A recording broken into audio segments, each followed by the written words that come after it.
Oke, Assalamualaikum warahmatullahi wabarakatuh. Terima kasih atas kehadirannya pada sore hari ini di acara Youth Economy Summit for Indonesia bersama Sona.com. Perkenalkan, nama saya Fatia. Hari ini adalah agendanya Ruang Gagasan. Nah, Ruang Gagasan itu pasti mungkin ada yang pernah ikutan di Ruang Gagasan sebelumnya? Angkat tangan? Belum? Oke, gampang. Teman-teman angkat tangan dong, udah kan? Oke. Udah ya, jadi ini Ruang Gagasan adalah episode ketiga, di mana kalau pertamanya kita mengambil isu-isu yang berkaitan dengan lingkungan. Lalu episode kedua kita membahas terkait dengan biaya kuliah waktu itu. Dan episode ketiga ini kita mengambil tema UKM muda, berani ekspor, berani ekspor. Gitu. Jadi di tantangan globalisasi yang makin luas ini, UKM itu harus naik kelas juga dong. Jangan cuma produksi untuk dikonsumsi di dalam negeri, tapi juga harus bisa untuk ekspansi sampai ke pasar global, gitu ya. Dan bagaimana caranya? Apa hambatannya? Apa peluangnya? Nanti kita akan sharing-sharing di sini juga. Kebetulan sudah ada di Zoom. Ini narasumber kita dan nanti juga ada hadir secara offline yang bisa share sama kita bareng-bareng. Dan namanya Ruang Gagasan, pasti ada gagasan dong ya. Apa sih gagasan yang akan kita dapatkan pada hari ini dari teman-teman semua untuk bisa disampaikan nanti. Nanti output akhirnya kita akan buat sebuah artikel yang akan kita post di microsite. Harapannya ini bisa terdengar sama pemerintah. Begitu. Kita lanjutkan dulu ke acara selanjutnya, yakni ada pengantar diskusi pemantik untuk teman-teman semua terkait dengan tema kita hari ini. Jadi, kenapa sih kita ambil tema UKM muda? Kenapa harus muda? Terus kenapa harus eksplor? Dan kenapa lagi pertanyaannya harus ekspor? Padahal kan di Indonesia nih produknya banyak ya, gitu ya. Gak udah sih di Indonesia aja gitu jualannya gitu, misalkan kalau simpelnya. Dan kenapa sih harus anak muda? Gitu. Nah ini nanti coba akan kita paparkan dan kita sampaikan oleh rekan kita, Mbak Rizky. Silakan waktu dan tempat kami persilakan. Ya baik, selamat sore teman-teman semua.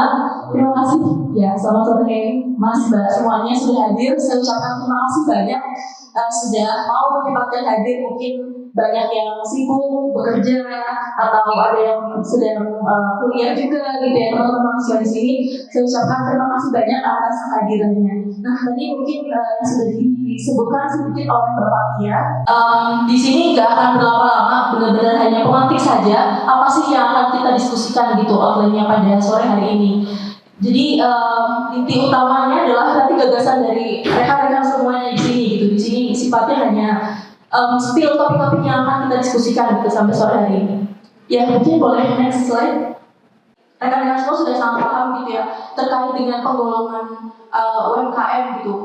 Di sini UMKM itu ternyata memang sudah ada perubahan gitu ya dari sisi kekayaan maupun hasil penjualan. Jadi kriteria usaha ini termasuk usaha kecil kah atau usaha mikro atau usaha menengah itu ada perubahan nih gitu dari tadinya UU UMKM 2008 dibandingkan dengan yang terbaru itu ada UMKM nomor 7 tahun 2021. Ini mungkin sudah hatam juga rekan-rekan di sini itu sudah tahu terkait dengan penggolongan usaha ini tuh digolongkan usaha mikro ketika misalkan di sini modal usahanya sudah mencapai maksimal paling banyak 1 miliar gitu.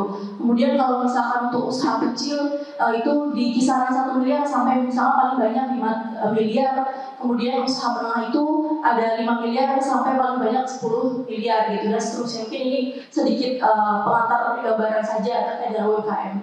Nah ini juga kita lihat proporsi UMKM gitu dan usaha besar di Indonesia ini data dari Kementerian Koperasi dan UKM tahun 2021, di mana di sini usaha besar itu dia proporsinya hanya 0,01%, kemudian usaha menengah itu 0,7%, usaha kecil 0,3% dan usaha mikro itu paling banyak gitu ya 99,62% gitu, di mana usaha mikro ini memiliki omset itu kurang dari sama dengan 2 miliar. Jadi memang perekonomian Indonesia atau dari sisi piramida UMKM ini memang didominasi gitu ya oleh usaha mikro seperti itu. Nah tadi ya per 2021 bahwa memang jumlah pelaku usaha menengah, kecil dan mikro itu di total itu mencapai 64,2 juta rupiah. 2 juta pelaku usaha gitu maksudnya. Nah, di sini kita lihat seberapa besar sih kontribusi UMKM gitu ya terhadap perekonomian. Ternyata memang cukup besar kontribusinya gitu, di mana 99,9% dari jenis usaha di Indonesia ini memang merupakan UMKM, dan kita bisa dilihat di sini ada penyerapan tenaga kerjanya itu mencapai 97% gitu. Jadi tenaga kerja di Indonesia itu semua 97% itu diserap oleh UMKM. Kemudian kontribusinya terhadap PDB itu mencapai 57%, cukup besar gitu ya, lebih dari setengahnya kontribusi perekonomian itu disumbangkan oleh UMKM seperti itu.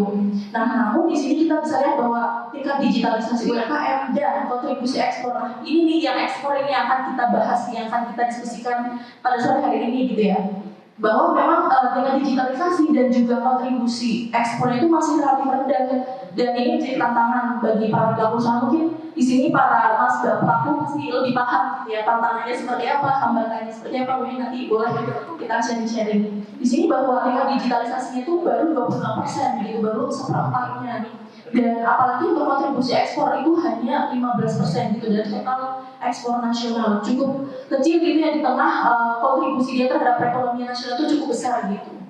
Nah, ini mungkin sedikit data ketika dari World Bank tahun 2020, di mana kondisi UMKM di tengah ketidakpastian, 84% UMK itu mengalami penurunan omset gitu selama pandemi. Mungkin boleh juga nanti sharing-sharing gimana keadaan usahanya gitu ketika pandemi, dan gimana sih caranya buat bisa survive dan juga bisa improve gitu ya setelah pandemi gitu. Kemudian 49% diantaranya masih beroperasi dengan normal, dan 29% diantaranya akhirnya mereka memutuskan untuk mengurangi kapasitas usahanya. Nah, di sini mungkin sedikit tantangan yang kami temukan gitu ya dari googling gitu kan. Mungkin Mbak Mas semuanya, kalau misalkan ada di tantangan lain yang mungkin nggak tercapture sama pemerintah ataupun sama kita semua, nanti juga bisa didiskusikan bersama. Jadi di sini ada beberapa tantangan gitu ya, diantaranya kesulitan naik kelas. Jadi usaha mikro itu mendominasi perekonomian yang sangat besar gitu ya, namun proporsinya itu tidak banyak berubah dalam 10 tahun terakhir. Kayak usaha mikronya itu ya masih tetap di situ saja gitu. Jadi memang mereka kesulitan naik kelas, yang tadinya dari mikro menuju ke kecil ataupun ke menengah itu memang ada kesulitan di sana. Kemudian yang kedua itu sulit untuk menembus pasar global. Jadi tadi dari 15% kontribusi ekspor itu memang hanya 4,1% UMKM yang mampu masuk ke global value chain. Jadi memang potensi yang besar ini susah nih ternyata terhambat gitu ya untuk masuk ke pasar ekspor. Kemudian yang selanjutnya ini yang akan kita bahas nih dari sisi kesulitan dalam menembus pasar global. Kemudian yang selanjutnya UMKM di Indonesia itu belum produktif, di mana 46,7% itu tadi didominasi oleh sektor perdagangan, kemudian belum mampu menciptakan value added yang tinggi. Tadi saya sempat baca-baca data juga dari Kadin itu bahwa UMKM di Indonesia 1,6 juta unit UMKM itu memang didominasi oleh makanan. Selanjutnya didominasi oleh kayu ataupun olahan dari kayu, gabus gitu ya. Kemudian ada pakaian jadi, terus juga ada tekstil. Jadi memang masih didominasi di sektor perdagangan tadi yang makanan gitu. Kemudian di sini UMKM belum terlibat dalam rantai produksi sektor usaha menengah dan besar. Dan mungkin yang terakhir ada minim akses digital. Seperti yang tadi kita tahu 25% UMKM itu baru 25% gitu yang memanfaatkan marketplace, dan gitu sebagian besar memang mengalami kendala dalam pemasaran online. Nah, ini yang nanti akan kita highlight sebetulnya dari sisi ekspornya nih. Mungkin nanti dari sisi bagaimana sih struggle-nya dalam masuk ke pasar global gitu. Nanti kita akan bahas, dan mungkin rekan-rekan juga boleh untuk memberikan gagasannya gitu. Terakhir, nah ini yang akan kita diskusikan gitu. Jadi sebenarnya bagaimana sih potensi pasar global gitu ya, supaya UMKM terutama anak muda, nah untuk anak muda bagaimana mungkin nanti rekan-rekan dan mas semua yang kita tahu kenapa sih kita harus masuk ke anak muda kita gitu ya, harus masuk ke pasar ekspor ataupun ke pasar global gitu. Dan ya yang pertama itu bagaimana sih potensi supaya UMKM itu yang memiliki bisnis itu perlu ekspansi gitu ke pasar global atau ke pasar ekspor. Kemudian selanjutnya bagaimana peluang dan tantangan yang dihadapi Mas Bas semua di sini dalam memasuki pasar ekspor, pasti lebih tahu gitu ya peluangnya seperti apa, tantangannya atau kendalanya itu apa saja sih gitu. Dan terakhir, bagaimana sih strategi untuk bisa meningkatkan daya saing dan mengembangkan produk yang menarik gitu bagi konsumen internasional, karena bagaimanapun memang konsumen itu yang perlu kita tahu gitu ya psikologisnya atau memang preferensi mereka supaya kita bisa ekspansi gitu pasar dengan lebih luas lagi gitu. Ya mungkin segitu saja sedikit pemantik diskusi. Semuanya itu nanti rekan-rekan yang akan memberikan gagasan dan saran, masukan, tanggapan seperti itu. Mungkin kalau dia dari saya sudah cukup. Terima kasih. Assalamualaikum warahmatullahi wabarakatuh.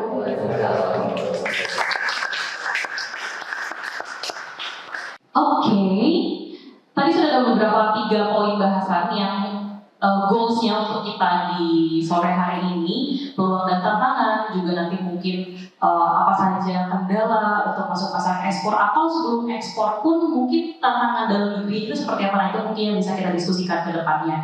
Baik, mungkin kita akan ada sharing section dulu pertama dari salah satu pembicara kita yang hadir pada sore hari ini. Di sini kita kedatangan tamu jauh dari Unpad, dari Bandung ya kan. Assalamualaikum. Ya, ini adalah Mas Valdi Adisajana. Beliau merupakan lulusan Agribisnis Unpad dan saat ini beliau merupakan salah satu CEO dari PT Ras Elektra di Bandung ya untuk kantornya. Dan nanti mungkin Mas bisa juga sharing-sharing. Kayaknya kalau Mas asa kurang pas ya akal gitu ya. Kan nanti mungkin bisa sharing-sharing aja gitu sama kita gimana sih gitu tantangannya dalam berusaha terutama, karena kalau di sini saya lihat CV-nya wah ini achievement-nya winner of Global Student Entrepreneur gitu. Lalu juga mau press juga wah ini sangat aktif sekali gitu ya. Beda sosok kerjanya mungkin sama saya waktu di kampus gitu. Mungkin nanti teman-teman saat Kang Valdi ini sharing, kalau ada yang mau ditanggapi atau misalnya ada yang mau di-share juga silahkan. Kita membuka seluas-luasnya dari teman-teman masukan dan juga ternak gagasannya tadi, karena kita gagasannya.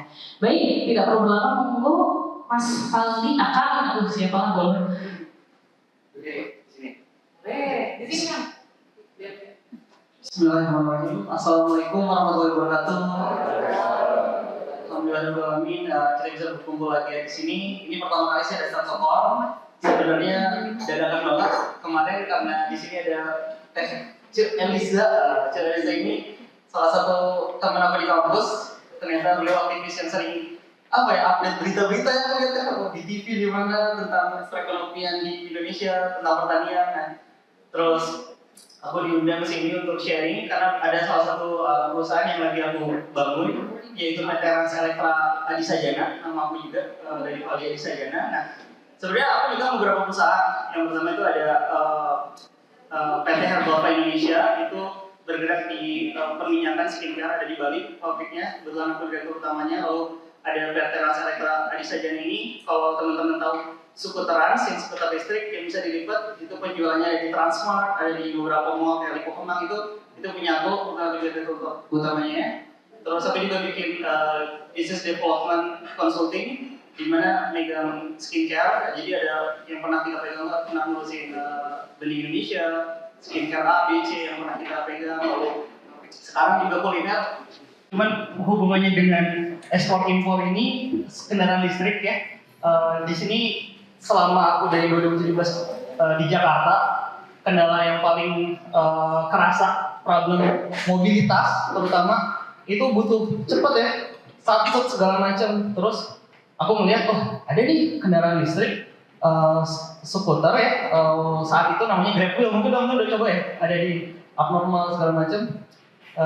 Di situ aku coba, terus aku cukup lihat di beberapa mall ada yang jual brand kayak Nine Woods segala macam. Aku beli, harganya di 8 jutaan. Di situ aku ngerasa ternyata nih masih kurang ya, banyak kecil, gampang kempes, terus gak bisa nanjak. Nah di situ aku mulai ngulik, berangkat ke Jepang, ke China, ke Guangzhou, Shenzhen, cari apa sih produk kendaraan listrik bisa lipat, tapi pengennya brand lokal, brand Indonesia itu, tapi bisa nanjak, harganya di bawah 10 juta. Nah, akhirnya aku improve mungkin setahun ke belakang, beli beberapa brand, ada A, B, C, D, F, G, kita ulik, kita bongkar. Nah, alhamdulillah lahirlah di akhir tahun kemarin namanya skuter Rans. Itu kendaraan listrik bisa dilipat, bannya juga ukurannya 12, besar. Terus itu aku main ekspornya itu dikirim di Jerman. Kenapa? Karena ada salah satu temanku waktu sekolah, dia lagi kerja di sana, terus ngelihat nggak ada skuter di sana. Terus ngelihat dengan aku yang ngejualnya itu 9 juta, tapi bannya besar, ada tempat duduknya bisa dilipat, bisa dilepas, terus cukup murah. Sekali cas itu 100 kilo ya teman-teman. Mungkin kalau motor sekarang kan yang bisa 100 kilo di harga belasan bahkan puluhan juta, yang Honda kan motor Honda aja sampai 50 jutaan ya. Ini di bawah 10 juta bisa masuk MRT, KRL. Nah, itu aku jual, alhamdulillah juga diterima juga sama Pak Hairul Tanjung ya di Transmart. Karena di Transmart cukup menarik gara-gara penjualan elektronik ternyata di sini lebih tinggi dibandingkan yang lainnya penjualannya. Jadi aku senang banget bisa kolaborasi dengan Transmart. Begitu sih lahirnya tentang kendaraan listrik yang aku coba. Terus kendalanya apa yang aku rasakan mungkin dari pengiriman first dollar yang biayanya masih berubah itu juga cukup berpengaruh. Tapi ternyata asalkan kita bisa negosiasi, bisa ngobrol. Misalkan contohnya nih, aku bikin kendaraan listrik yang kecepatannya sampai 65 km bisa dilipat. Ternyata sebenarnya nggak diizinin di sini tuh. Tapi ketika aku meyakinkan kalau nanti kita SNI-nya akan diurus, boleh nggak coba dulu jual. Nah kayak gitu-gitu, ternyata kalau kita bisa negosiasi ke pihak-pihak terkait, itu bisa diterima juga akhirnya. Kalau saya ngendarain ini kan kadang pakai helm, kadang enggak. Yang paling bikin happy ketika aku mau ke kantor ke SCBD gitu ya, dari Jakarta Utara pusat, itu kan kadang kalau motor harus lewatin Semanggi belok kiri ya. Nah, aku lurus terus, polisi tuh kayak gitu, buat tilang apanya ya, gitu kan. Jadi lolos. Nah terus dari situ mulai karyawan-karyawan beli ya, kayak karyawan Gojek, ada karyawan Pertamina, Lamus yang gitu-gitu udah mulai mobilitas menggunakan kendaraan itu. Kalau mau teman-teman cek ada nih nama brandnya di Instagram SKUTERANZ, Skuterans pakai Z, bukan Trans. Nggak aku jual Trans itu tren. Kayak gitu sih. Mungkin singkat cerita ya kayak gitu di yang kalau kita open to discuss aja ngobrol-ngobrol. Silakan ya. Oke, terima kasih. Tepuk tangannya dulu mungkin buat Kak Fadli. Dari Bandung kan? Sebenarnya aku di Jakarta. Ya karena langsung di Medan Kuningan kita sewa dulu sih. Dari Lebaran belum sempat pulang ke Bandung, keluarga di Bandung, kuliah di Unpad. Boleh dulu Mas? Makasih. Iya. Oke. Ya tadi kita udah dengar ceritanya Kang Faldi gitu kan terkait dengan sepedanya tadi. Sebentar. Suka lupa ada kamera gitu di sana. Ya mungkin setelah ini kita tampung dulu nih aspirasi-aspirasi teman-teman. Kayaknya udah kayak pada angkat tangan gitu ya. Tapi kita tahan dulu. Di sini kita ada sharing session yang kedua. Ini dengan salah satu pengelola, salah satu pengusaha ekspor juga. Nanti kita dengar juga ceritanya ekspor apa sih Bu gitu ya. Di sini ada Bu Dian Kresnawati. Selamat sore Bu Dian. Ya, selamat sore. Apa kabar Bu? Alhamdulillah sehat. Oke, sehat-sehat ya. Oke, kemudian tadi kita dari awal sudah berbicara nih Bu terkait dengan peluang dan tantangan UKM muda untuk ekspor dan untuk ekspor juga gitu. Mungkin kemudian bisa sharing-sharing pengalaman ekspornya gitu karena saya baca wah ini udah eksportir ke 10 negara ini mungkin bisa kemana aja nih, wah ini jangan-jangan ASEAN udah jadi pasar utamanya kan, ini bisa jadi peluang untuk teman-teman tahu gimana caranya gitu, dan mungkin lebih ke tantangannya apa sih dalam eksportir untuk produk-produk yang Ibu jual gitu ke depan. Mau nggak Bu? Ya, terima kasih. Sepertinya ini masih muda semuanya dan semangatnya membara ya. Semoga bisa menjadi eksportir semua yang handal. Ya, saya ada yang rutin reguler itu saya mengisi ikan ya, fresh fish maupun frozen fish. Salah satunya di tempatnya Pak Ibnu ya di Vietnam, kami juga melakukan ekspor di sana. Yang rutin itu kami kirim ke Dubai, di Waterfront Market Dubai, itu pusatnya ikan segar di sana, di mana semua negara sekitar ngambilnya juga dari sana. Kami juga kerjasama dengan Lulu Hypermarket untuk mengisi beberapa tempat di Oman, di Bahrain, dan lain sebagainya. Nah, kemudian kami juga melakukan ekspor tempe. Tempe itu diekspor ke Jepang. Jadi kalau coklat dari sini dikirim ke Swedia, balik ke sini dalam bentuk coklat batangan, kita kedelai dari Amerika, kita olah menjadi tempe, kita kirim balik ke Amerika sebagai tempe yang sudah ada added value dari kedelai. Jadi kalau tadi dibilang kita harus kasih added value supaya tidak jual raw material aja. Nah, kalau saya jual raw material ikan dari sumber daya alam manusia, sumber daya alam di Indonesia, memang jatuhnya harganya di bawah ya. Maksudnya marginnya itu nggak seperti kalau kita jual dari kedelai menjadi tempe gitu. Selain itu juga kami menjual beberapa produk kaleng dari segmen pasar kami ya masih yang paling besar di Timur Tengah. Kemudian kalau untuk ikan-ikan yang untuk US, market US itu Miami, Washington gitu itu biasanya tuna ya. Jadi sumber daya alam kita itu sangat melimpah, sangat banyak. Nah, tantangannya adalah seperti salah satu contoh kita jual baby octopus. Baby octopus itu gurita kecil ya. Kita biasanya kalau di Indonesia di rumah makan kayak Sushite, rumah makan Jepang itu biasanya diolah kemudian dikonsumsi. Kalau di kita Vietnam itu sering beli ke kita itu dalam bentuk woolron. Woolron itu benar-benar gurita kecil yang utuh tanpa ada sentuhan apapun atau cumi utuh tanpa ada sentuhan apapun. Saya tanya, ini Vietnam ini kirim kemana? Salah satu perusahaan yang biasa ngambil raw material dari kita. Ternyata mereka kirim ke Korea dalam bentuk cutting, jadi cumiring. Nah, cumiring itu Indonesia banyak dikirim dari Cina, padahal kita sendiri punya source yang sangat banyak. Kemudian saya bilang, wah kalau gitu saya langsung ke Korea bisa nggak? Tapi pakai brand lu, jadi lu ibaratnya maklon ke kita gitu. Kita bikinin cutting cumiring, nanti saya kirim langsung ke Korea pakai brandmu. Bisa seperti itu, justru lebih bagus. Tapi ternyata harganya itu nggak bisa. Jadi entah mereka menggunakan teknologi yang lebih murah ya, mesin-mesin yang lebih murah harganya sehingga ketika kita jual utuh ke Vietnam kemudian diolah menjadi cumiring, dikirim ke Korea, itu harganya itu lebih kompetitif dibandingkan dikerjain di Indonesia langsung cumiring. Nah, ini menjadi tantangan bagi kami para pengusaha ekspor untuk bisa bagaimana sih ekspor supaya ada added value-nya gitu ya. Kemarin terakhir saya trial karena saya juga dari base-nya food tech, jadi saya trial supaya mendapatkan cumiring dengan harga yang kompetitif dengan hasil produksinya dia. Dia lumayan excited ya. Ya mudah-mudahan ke depan kita udah nggak jual cumi utuh lagi, tapi jual cumiring langsung ke Vietnam dan ke Korea. Mudah-mudahan begitu. Nah ini tantangan juga buat kita. Kemudian beberapa negara yang kita kirimin ikan itu juga ada beberapa yang meminta buah.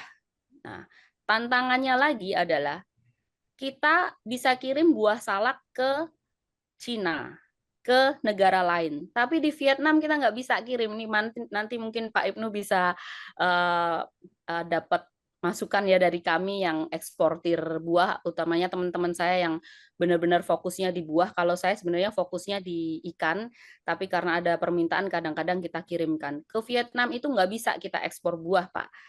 Kenapa? Karena ya diplomasinya government to government, di badan karantinanya belum ada protokolnya dan lain sebagainya. Jadi kita bisa kirim ikan, tapi kita nggak bisa kirim buah, padahal permintaan di sana itu sangat banyak. Itu challenging juga ya tantangan kita. Kemudian izin, saya selama ini tidak berdiri sendiri. Maksud saya belum punya izin ekspor, tapi saya menggunakan forwarding sebagai jembatan kami untuk melakukan ekspor. Kenapa? Karena izin ekspor itu susahnya luar biasa, ya, mahalnya juga, butuh waktu juga.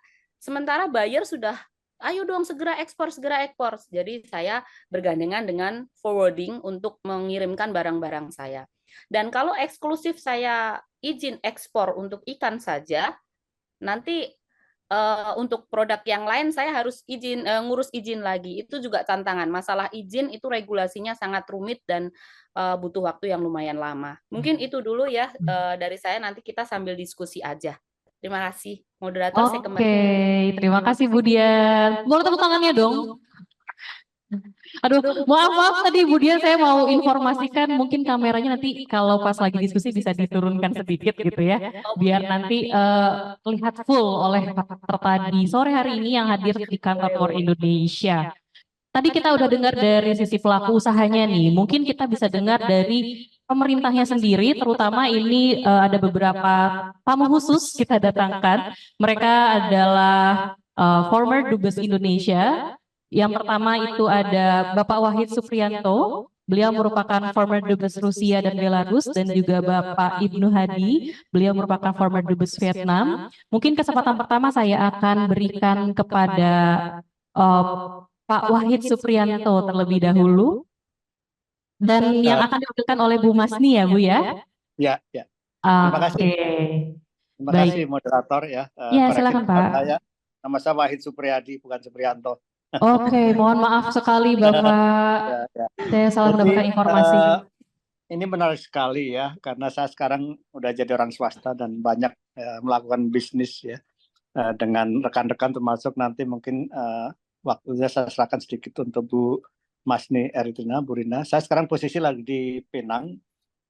Anak saya di rumah sakit, mohon maaf saya nggak bisa tunjukkan wajah saya karena ini di rumah sakit. Ini menarik sekali ya, karena topiknya mengenai UKM dan generasi muda dalam acara Ruang Gagasan. Ini seorang anak muda harus memiliki gagasan memang untuk ke depan, tapi memang tidak mudah. Makin ke sini tantangan kita, kompetisi kita makin kuat. Nah, tapi saya selalu menyarankan ya, saya ingat ada satu cerita dari Pak Effendi Ghazali ya, kalau misalnya Rinaldi Ghazali. Jadi beliau sarankan anak muda lulusan SMA harus bikin paspor gitu, walaupun belum tahu mau kemana ya. Karena dengan adanya paspor itu menjadi dorongan untuk bisa keluar. Kan rugikan seumur hidup kita tidak bisa keluar negeri. Jadi artinya dari situlah beliau akhirnya mendapat beasiswa dan dengan acara macam-macam. Nah, ini perlu sekali ya untuk melihat dunia ke depan kita, terutama dari segi bisnis ya. Memang menarik bahwa kalau kita lihat sejarah dulu ya, Jepang itu dulu itu ketika masih belum jadi negara seperti ini, dia mengirimkan petaninya dikasih subsidi untuk keluar untuk melihat pasar. Ya.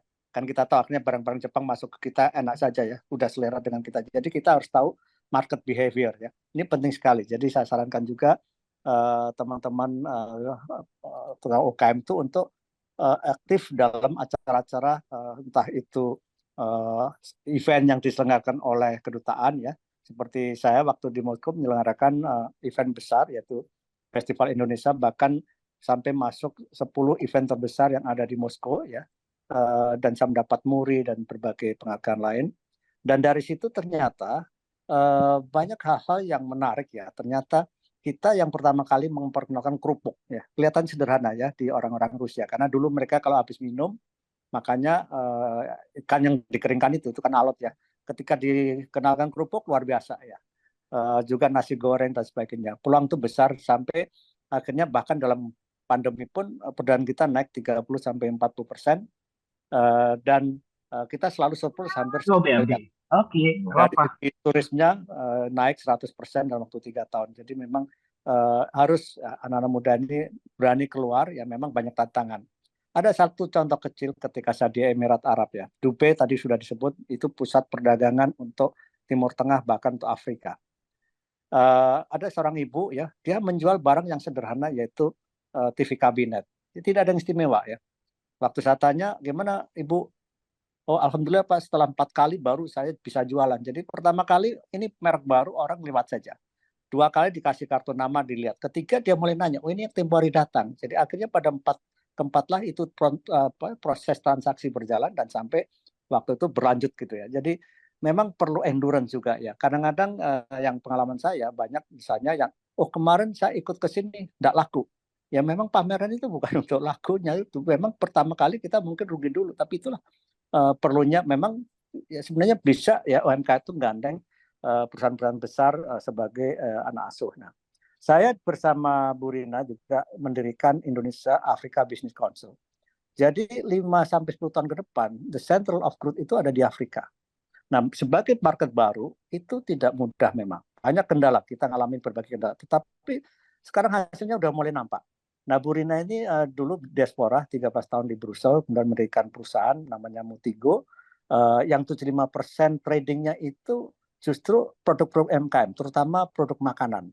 Nah, bahkan beliau bisa melatih di Kalimantan Timur, pedalaman itu kebetulan ada dana CSR dari perusahaan di mana saya bekerja, melatih orang pedalaman yang ada nggak bisa membaca sampai bisa ekspor keripik pisang.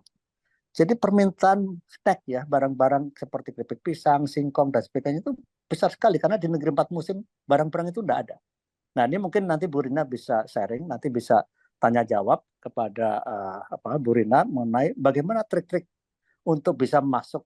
Nah, tadi itu kan Ibu pertama tadi bicara bagus sekali ya. Trik-trik untuk masuk, dan itu harus tahu market behavior ya. Perilaku pasar itu perlu tahu. Keripik pisang yang diekspor ke Cina beda dengan yang diekspor ke Eropa. Kemudian juga masalah desain ya. Desain itu penting sekali. Desain untuk Eropa itu beda dengan desain untuk Afrika. Jadi seperti itu perlu kita perhatian secara detail. Terutama untuk makanan juga kita harus melatih UMKM untuk mengirimkan ke laboratorium. Terus ada nutrition fact, ingredient, expiry date, dan ternyata juga yang dilakukan oleh Bu Rina selama ini bahkan dengan PRT sudah cukup masuk pasar Eropa, pasar ASEAN, dan juga pasar Tiongkok ya. Permintaan itu banyak, dan kita juga harus mulai melihat bahwa ke depan ini produk makanan itu yang healthy ya. Jadi yang dilakukan di Kalimantan Timur misalnya itu produknya pakai freeze dryer sama oven, jadi tidak menggunakan minyak. Nah, mungkin Bu Rina bisa melanjutkan ya, karena beliau inilah orangnya lapangan. Saya membantu beliau dalam hal mencari market, karena kebetulan saya ya pernah sama Pak Ibnu, pernah duta besar, ada beberapa teman-teman yang kita masih kenal baik. Nah, ini kita manfaatkan. Nah, jadi di kedutaan itu juga ada fungsi ekonomi, ada kadang-kadang punya trade attaché. Nah, itu kita manfaatkan terutama untuk mencari celah-celah dan juga untuk kadang-kadang kita memang harus tahu ya, pembeli kita misalnya di satu negara itu siapa, kredibilitasnya gimana. Itulah kedutaan yang tahu, dan itu perlu kita membina hubungan dengan mereka. Bu Rina, silakan. Ya, baik. Assalamualaikum warahmatullahi wabarakatuh. Selamat sore semuanya. Assalamualaikum warahmatullahi wabarakatuh. Ya, saya senang nih masih muda semua di samping bapak-bapak yang lain. Pak Dubes, terima kasih banyak kesempatannya. Juga Ibu Henry Saparini, saya terima kasih. Saya senang sekali biasanya kalau diajak acara yang banyak audiens masih mudanya tuh saya senang banget. Supaya tambah jadi ikut muda ya Pak ya. Tapi saya senang bisa sharing dengan teman-teman itu karena biasanya teman-teman yang masih junior ini energinya juga masih oke, dan juga kreativitasnya juga masih bisa kita harapkan jauh lebih dari kami, seperti itu. Nah, untuk persingkat waktu, nanti sebaiknya mungkin kita lebih banyak diskusi tanya jawab. Izin Bapak Ibu tadi siapa yang jadi host, saya mohon dibantu sharing, dibantu share presentasi yang sedikit. Pak Dubes, saya coba ini dulu ya Bu Henry, saya sedikit saja untuk slide-nya. Nah, ini sesuai dengan judul diberikan oleh Pak Dubes dan Panitia dan Ibu Henry, bahwa tugasnya saya menyampaikan tentang UMKM muda menjadi eksportir. Nah, seperti ini. Ya, slide berikutnya. Ya, nah, kenapa kita harus menjadi UMKM ekspor? Nah, kita berangkat dari data dulu. Jadi lemahnya daya saing Indonesia itu seperti ini datanya. Ini kami dapat informasinya tuh dari Institute for Management Development World Competitive Yearbook yang tahun 2023. Jadi indeks daya saing Indonesia dan 6 tahun terakhir seperti ini angkanya. Teman-teman, Bapak Ibu semua bisa baca seperti ini. Next. Berikutnya. Nah, ini gimana kontribusi UMKM bagi ekspor? Nah, tadi sejalan dengan data dari host yang tadi waktu ada prolog di pembukaan ya, Bu.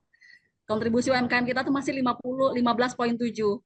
Dengan Vietnam yang baru lahir kemarin aja kita udah kalah ya, Pak Ibnu, Pak Dubes Ibnu, 17%. Malaysia 28% dan Thailand 35%. Jadi oleh karena itu angka ini rasanya kita agak tercubit ya. Kok kecil sih? Padahal compare to Vietnam dan Malaysia, Thailand, sebetulnya kita nggak kurang-kurang kok bahan yang bisa diekspor gitu ya. Next. Nah, kita singkat saja apa yang harus kita lakukan untuk menjadi eksportir. Nih, next. Apa saja kah? Jeng-jeng. Nah, ini yang pertama kali yang penting banget adalah mindset. Kadang-kadang teman-teman UMKM kita ini meskipun di golongan umur muda gitu ya, belum kelihatan sebetulnya goals-nya ini menjadi eksportir itu seperti apa.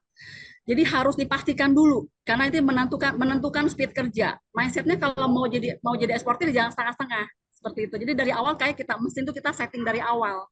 Seperti itu Bapak Ibu dan teman-teman. Next, karakter nih. Yang kedua, nah karakter. Ini boleh izin agak lama ya. Selama ini kami Multigo Indonesia memang 30% aktivitas kami adalah menciptakan UMKM ekspor. 70%-nya kerjaan kami adalah trading B2B, tapi 30%-nya adalah untuk supaya UMKM kita bisa menjadi eksportir yang tangguh dan sustain. Nah, halangan kita setelah kami identify di beberapa negara tujuan ekspor yang sudah kerjasama dengan kami selama ini, yang kita lihat adalah SDM kita yang kurang kompetitif. Jadi daya juangnya rendah, kalau ditolak. Tadi Pak Dubes Wahid bilang, kalau misalnya diajak pameran, itu kan sebetulnya bukanlah biaya ya, tapi kan investasi. Kalau misalnya nggak laku, marah sama yang ngajak gitu kan, marah sama ITPC, sama KBRI, nah itu kan sering kita lihat keadaannya seperti itu. Jadi yang paling ingin kita benahi dan poles lebih banyak adalah karakter building untuk UMKM muda kita yang akan menjadi eksportir. Juga masalah mentality, kemudian masalah bisa reliable atau enggak. Nah tadi Mbak Dian sama Mas Fatih yang sudah pernah ekspor tentunya merasakan sekali bahwa ini menjadi hal poin yang paling penting untuk kita bisa berangkat menjadi eksportir. Dan dari beberapa pengalaman kami seberapa tahun terakhir, pengalaman kami itu banyak sekali kita dapati di beberapa negara tujuan ekspor yang kami sudah kerjasama, barang-barang kita itu tradernya adalah dari Singapura, dari Vietnam, dari Filipina, dari Thailand. Padahal itu barang-barang kita. Seperti itu. Karena yang saya dapati dari beberapa riset kami adalah mereka tuh merasa kurang comfortable dengan kita. Bahkan ada yang buyer kami dari Korea itu untuk pembeli kopi ngomong ke situ sudah nggak pakai basa-basi. Dia bilang gini, orang Indonesia tuh jarang sekali yang respect dengan hubungan jangka panjang, katanya seperti itu ya. Banyak story ya sebetulnya kadang-kadang hanya 1-2 orang yang berbuat, tapi kita semua sebagai eksportir menjadi juga ikut menerima dampak dari itu sendiri. Jadi paling penting untuk menjaga, menciptakan karakter yang baik sebagai eksportir. Juga karakter ini menentukan bagaimana cara kita pola komunikasi dengan buyer, dengan supplier, kemudian juga bernegosiasi dalam segala hal dengan potensial buyer kita dan juga dengan source atau supplier kita sendiri.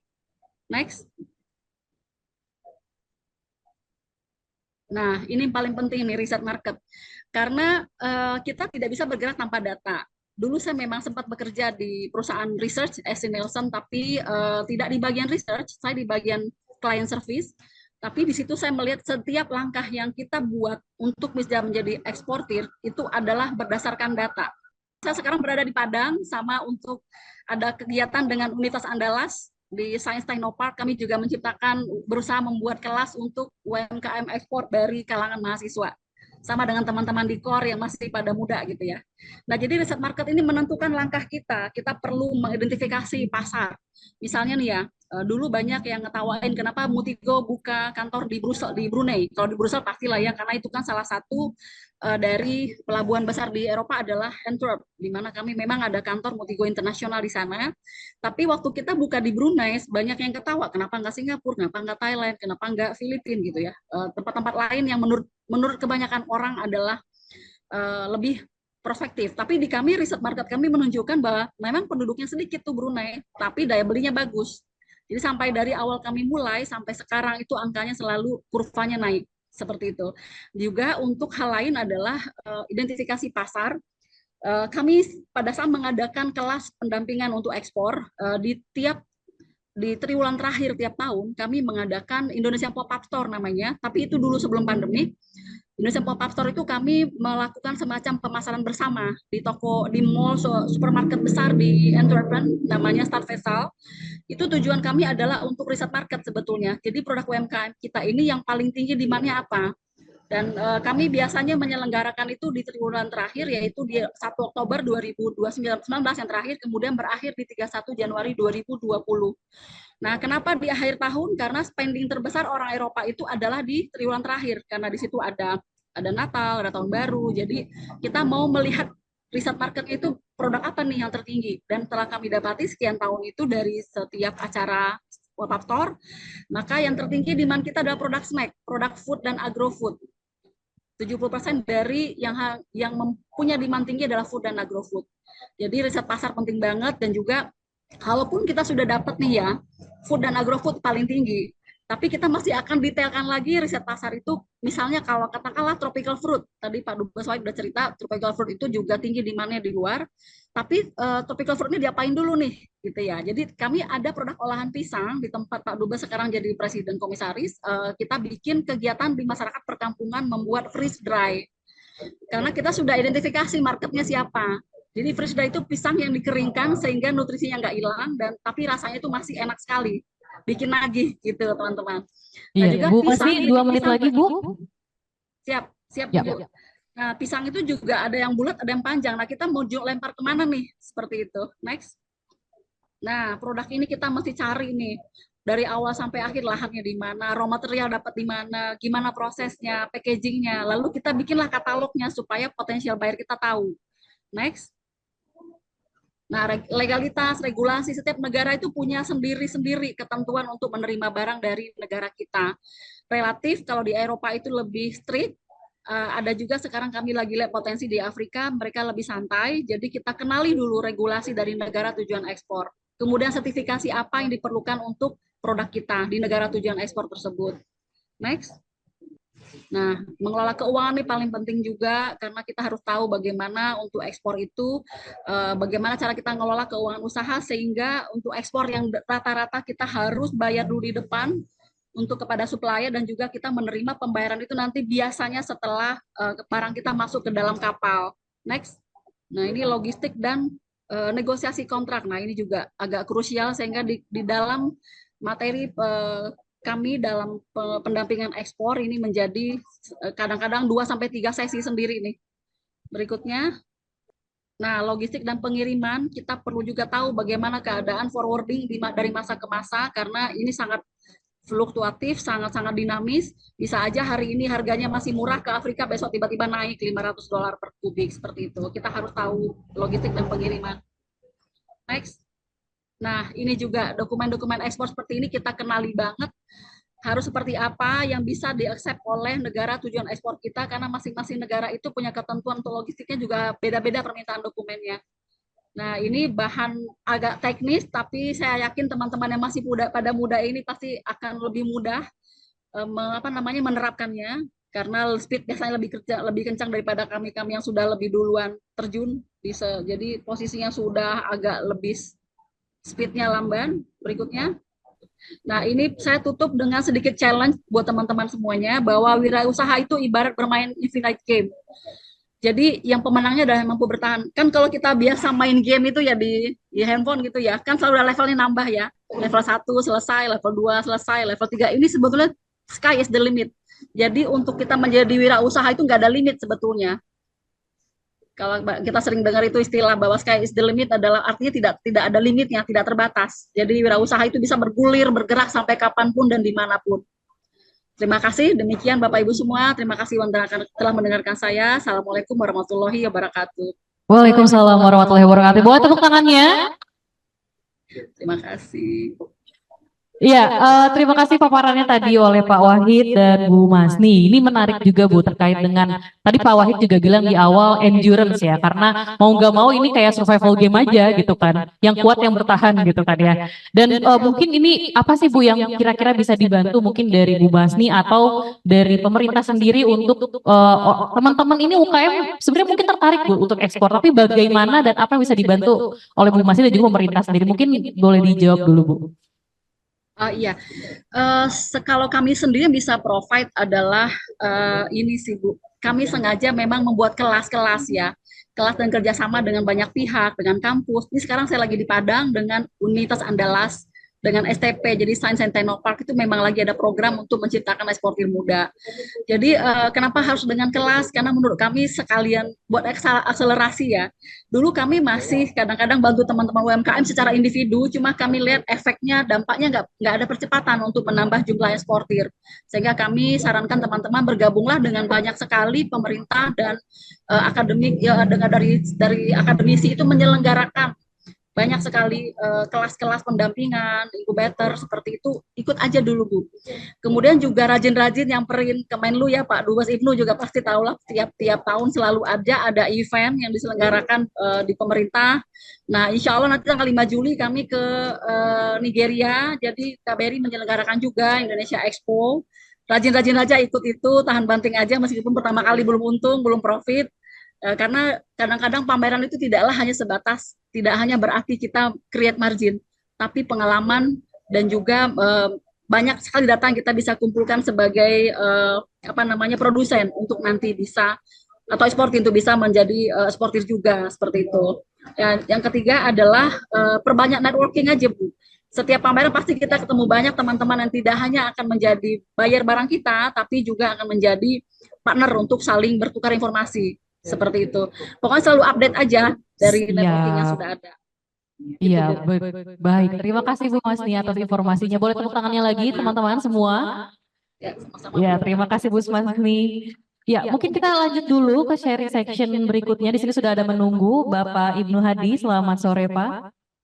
Iya, beliau merupakan Duta Besar Indonesia untuk Vietnam periode 2016 hingga 2020.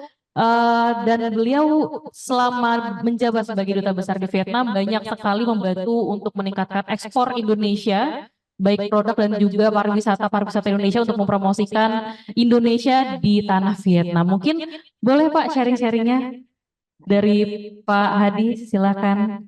Ya, terima kasih atas waktunya. Pertama-tama terima kasih kepada Ibu Henry Saparini, sudah lama tidak berjumpa. Sekali berjumpa, kita berjumpa di udara. Ibu Masni dan teman-teman sekalian, kepada generasi muda ya, calon-calon UKM explorer and exporter ya, hopefully ya soon ya you can realize your dream. Beberapa poin ya untuk Vietnam. Gini, dari omongan dari beberapa teman-teman tadi ya pembicara, sebenarnya saya ini kan dulu orang pemerintah, sekarang sudah pensiun. Walaupun demikian, pekerjaan saya selalu di bidang ekonomi. Jadi tugas saya adalah mempromosikan TTI, khususnya adalah Trade, Tourism, and Investment. Jadi kalau investment kita mencoba menarik investasi dari luar sebanyak mungkin. Kemudian kita mendorong ekspor Indonesia. Kalau ternyata trade-nya defisit, kita coba meminimalisir, mereduce trade defisit itu. Kalau ternyata kita kita sudah balance, kita coba meningkatkan ekspor sehingga trade surplus kita menjadi besar, dan tentunya tourism ya, kita mencoba menarik turis sebanyak-banyaknya. Itu namanya TTI, Trade, Tourism, and Investment. Sejak zaman Jokowi memang economic diplomasi sangat mengemuka. Jadi semua diplomat tanpa terkecuali kita dianggap kita harus menjadi semacam salesman atau bahasa sophisticatednya lebih kepada sebagai marketing diplomat. Nah, satu hal yang saya lihat dari berbagai upaya kita membantu Indonesia adalah bahwa kita lebih sebagai maker. Kita bukan sebagai trader. Seperti yang dikatakan Ibu Masni tadi dan juga tadi beberapa pembicara ya. Kita pembuat, tetapi begitu kita masuk untuk ekspor, kita selalu hanya bisa jualnya FOB. Lihat saja data BPS kan, data ekspor kita kan selalu data FOB, free on board. Artinya aspek logistiknya tidak kita perhitungkan, kita lepaskan kepada si pihak penjual. Sementara di lain pihak, biaya logistik kita unfortunately adalah tinggi. And we are still the highest among ASEAN countries, the highest logistical components in export of our products. Nah, ini yang selalu tidak disadari, umumnya tidak disadari oleh para UKM kita. Ya, dia ikut pameran nih ya. Pak, saya kan ikut pameran nih. Saya kan juga selama pameran kan saya ngintip-ngintip dong kiri kanan nih ya. Ini ada dari Thailand ini Pak ya. Ini ada dari Vietnam. Dia harganya lebih mahal dari kami loh Pak. Kok ini calon pembelinya kok malah milih dia ya? Artinya apa? Dia hanya melihat dari cost of production-nya saja. Dia tidak melihat bahwa harga itu belum ditambah dengan biaya logistik, sehingga harga sampai di negara destinasi itu harganya bisa menjadi lebih mahal dari Indonesia. So, my message to you all, the Indonesian traders, the Indonesian exporters, you have to be capable of doing your exportation by not only FOB, not only free on board, tapi juga dengan cara CNF atau cost and freight, atau CFR, beberapa orang bilang CFR ya, cost and freight, atau CIF ya, cost, insurance and freight. You have to be familiar with this. Memang betul masalah logistik ini tidak sepenuhnya di tangannya swasta, itu juga di tangannya pemerintah. Ya, Jokowi dengan programnya jalan tol ya laut tol segala macam itu kan tujuannya kan untuk menurunkan biaya logistikal Indonesia yang di antar pulau itu kan memang sangat tinggi sekali, belum kita bicara dari Indonesia ke negara lain. Nah, di situ kelemahan kita, di situ tantangan kita. Sehingga kalau teman-teman, adik-adik mau ekspor, please take into account the logistical cost. Itu yang sering tidak diperhatikan oleh para UKM. Ini kesimpulan saya loh, setelah saya nih ya, saya di Hong Kong, saya di Jepang, saya di Amerika Serikat, kemudian saya di Vietnam, di Jepang lagi ya, sebelum ke Vietnam ya, saya ke Jepang ya. Itu di Jepang itu selalu hindrance-nya adalah logistical cost. Kita kalah sama Thailand, kita kalah sama Vietnam dengan destinasi Jepang ya. Dan kadang-kadang kita nggak sadar ya bahwa cost of production kita memang murah, mungkin lebih murah dari Vietnam, dari Thailand ya. Tetapi begitu dihitung dengan logistical cost, kita ternyata tidak sekompetitif yang kita perkirakan sebelumnya. Oke, itu satu poin. Tolong halaman 22 dan 23 ditampilkan ya presentasi kita. Langsung kita skip aja ke halaman 22. Boleh. Kemudian saya mencoba merespons beberapa produk terkait dengan Vietnam. Tadi kan Ibu Dian menyampaikan masalah ikan, betul. Jadi kalau untuk pasar Vietnam, ikan itu halaman 22 langsung aja Mbak. Ikan adalah salah satu ekspor utama kita untuk Vietnam. Jangan lupa bahwa kalau kita baca koran, ya, baca berita, itu kan sering terjadi illegal fishing ya oleh nelayan-nelayan Vietnam di umumnya di Laut Utara Natuna. Why? Because the demand for fishery untuk Vietnam itu tinggi. Di lain pihak, Vietnam selain untuk domestic consumption, itu juga mereka ekspor. Dan untuk ekspornya itu, mereka seringnya tidak bisa memenuhi demand yang diminta oleh pasar lain. Misalkan tadi disebutkan Korea atau Jepang ya. Saya sudah, karena ikan adalah salah satu produk utama kita, pertama adalah illegal fishing ya, kasus yang sering terjadi ya. Kedua adalah lobster kan, sudah menjadi berita umum bahwa mereka itu membeli bibit lobster, dulu kan ilegal kan, ilegal, terus mereka ternakan dan mereka untuk domestic consumption dan juga untuk ekspor ke mana, khususnya ke China. Jadi produk perikanan itu sangat prospektif untuk Vietnam. Nah, yang saya mau sampaikan adalah betul yang dikatakan tadi oleh Ibu Dian. Karena saya pernah berkunjung ke 2 atau 3 pabrik. Dia cari bahan baku, yang saya lihat tuh ya, waktu itu cumi ya. Dia impor cumi mentah, kemudian dia bersihkan, dia potong-potong sesuai dengan ukuran yang diminta oleh pasar, waktu yang saya kunjungi itu adalah pasar Jepang. Jadi kelebihannya Vietnam adalah apa? Suka tidak suka, Vietnam itu faktanya sekarang adalah mereka mempunyai channel pasar-pasar yang sudah terbina. Kalau saya perhatikan, salah satu kelebihan mereka adalah mereka mempunyai diaspora yang tersebar di berbagai dunia. Dan diaspora itu sudah menjadi warga negara setempat. Sehingga mereka mudah untuk memulai suatu hubungan bisnis. Banyak di Australia, banyak Vietnamese, ya, Kanada, Amerika. So that's why ya, you can see ya, a lot of, in terms of trade, they have much higher, much more intensive trade. Oke, itu mengenai ikan. Jadi kalau ikan tentunya bisa langsung ke direct destination, ya, misalkan ke China atau ke Jepang, tapi tidak ada salahnya sih memanfaatkan Vietnam sepanjang itu win-win ya.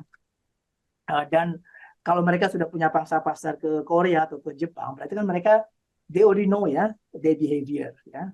Kalau memang sudah kita bisa menjual apakah direct atau melalui Vietnam, itu artinya kan kita bisa mempelajari juga kan final destination itu kemana. Sehingga pada satu hari Indonesia juga bisa langsung ekspor ke negara tujuan akhir. Itu mengenai ikan. Mengenai buah, ya. Mengenai buah, produk yang sangat diinginkan oleh Vietnam adalah salak. Sudah ada upaya, salak dari Thailand juga masuk ke Vietnam, tapi salaknya kalah dari sudut rasa, kualitas itu kalah dengan Indonesia. Emang hambatannya adalah perizinan di Kementerian Pertanian Vietnam. Waktu zaman saya memang kita sedang dalam proses ya untuk mendapatkan perizinan itu. Hanya memang Kementerian Pertanian kita nggak apa-apa ya, saya udah pensiun ya. Waktu itu lambat ya, tidak responsif ya, karena itu kan harus G2G ya, harus G2G. Sebenarnya gampang sih menurut saya sih, tinggal copy paste aja ya. Kalau memang Vietnam sudah ada perjanjian masalah masalah impor buah-buah segar. Saya bicara buah segar ya, saya bukan bicara buah proses. Tadi kan disebutkan dried food, pisang segala macam, itu lebih gampang karena itu sudah processed food ya. But when you want to import fresh fruit or fresh vegetable, that is totally different sector. That's totally different area ya. Karena memang lebih ketat ya, masalah sanitasi, masalah bakteri, kemungkinan penyakit dan lain sebagainya. Tapi once itu sudah bisa dilewati, saya rasa ekspornya akan lebih jalan. Di sini memang peran pemerintah penting. Saya melihat pemerintah agak lambat ya. Dan kalau memang misalkan Vietnam dianggap pasar yang potensial ya untuk salak ya, harusnya bisa copy paste saja ya. Misalkan dengan Thailand ya, sudah ada perjanjian tuh ya, ya udah itu aja. Kalau dengan Thailand bisa, kenapa Indonesia nggak bisa? Ya, simple kok menurut saya sih kalau masalah bikin perjanjian. Oke, itu masalah fruit. Jadi memang hambatannya atau barrier-nya adalah di pemerintah. Kalau mau ekspor salak dalam kemasan dalam kemasan ya, dalam pengertian seperti sudah diproses ya di dalam air gula atau itu sudah lain ceritanya. Itu sih bisa, itu lebih gampang. Saya menyentuh sekarang sebelum ke presentasi saya ya, ke motor listrik. Tadi kan salah satu pembicara menyentuh motor listrik bahwa dia memang sekarang motor listrik kan lagi digalakan ya. Di lain pihak, kalau kalian aware dengan perkembangan terakhir, Vietnam itu sudah melakukan loncatan leapfrog ya, sudah melakukan leapfrog dalam konteks mobil dan motor, bahkan langsung ke listrik. Jangan lupa Jokowi belum lama ini ke Vietnam dan sudah disepakati bahwa mobil bermerek VinFast ya, itu buatan Vietnam dan itu mobil listrik sudah disetujui untuk masuk ke Indonesia. Jadi dalam beberapa bulan lagi, mungkin dalam hitungan minggu ya, jangan kaget akan ada mobil Vietnam masuk di Indonesia, mobil listrik, dan bukan hanya mobil, juga motor listrik. Tadi kan nggak disebutkan, tadi pembicara tadi kan aktif di bidang listrik, motor listrik ya. Tapi saya yakin itu motor listrik China ya, mungkin ya, buatan China ya. Terus terang walaupun saya sudah pensiun, saya waktu itu saya sempat membantu Gesit. Gesit itu adalah motor listrik buatan Wijaya Karya, Wika. Anak perusahaannya Wika namanya Wima. Jadi Wijaya Karya Manufacturing A-nya itu apa ya gitu ya. Nah, jadi itu Wima itu adalah anak perusahaannya Wika, memproduksi namanya motor gesit. Motor gesit ini diklaim bahwa sudah 70% TKDN, tingkat kandungan dalam negerinya.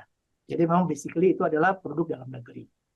Kelemahannya atau tantangannya buat kita adalah, sekali lagi saya independen ya sekarang ya, bukan orang pemerintah ya. Tantangannya adalah, kan saya mencoba nih ya, membantu ya, diminta bantuan, gimana deh kita coba kalau masuk ke pasar-pasar luar negeri.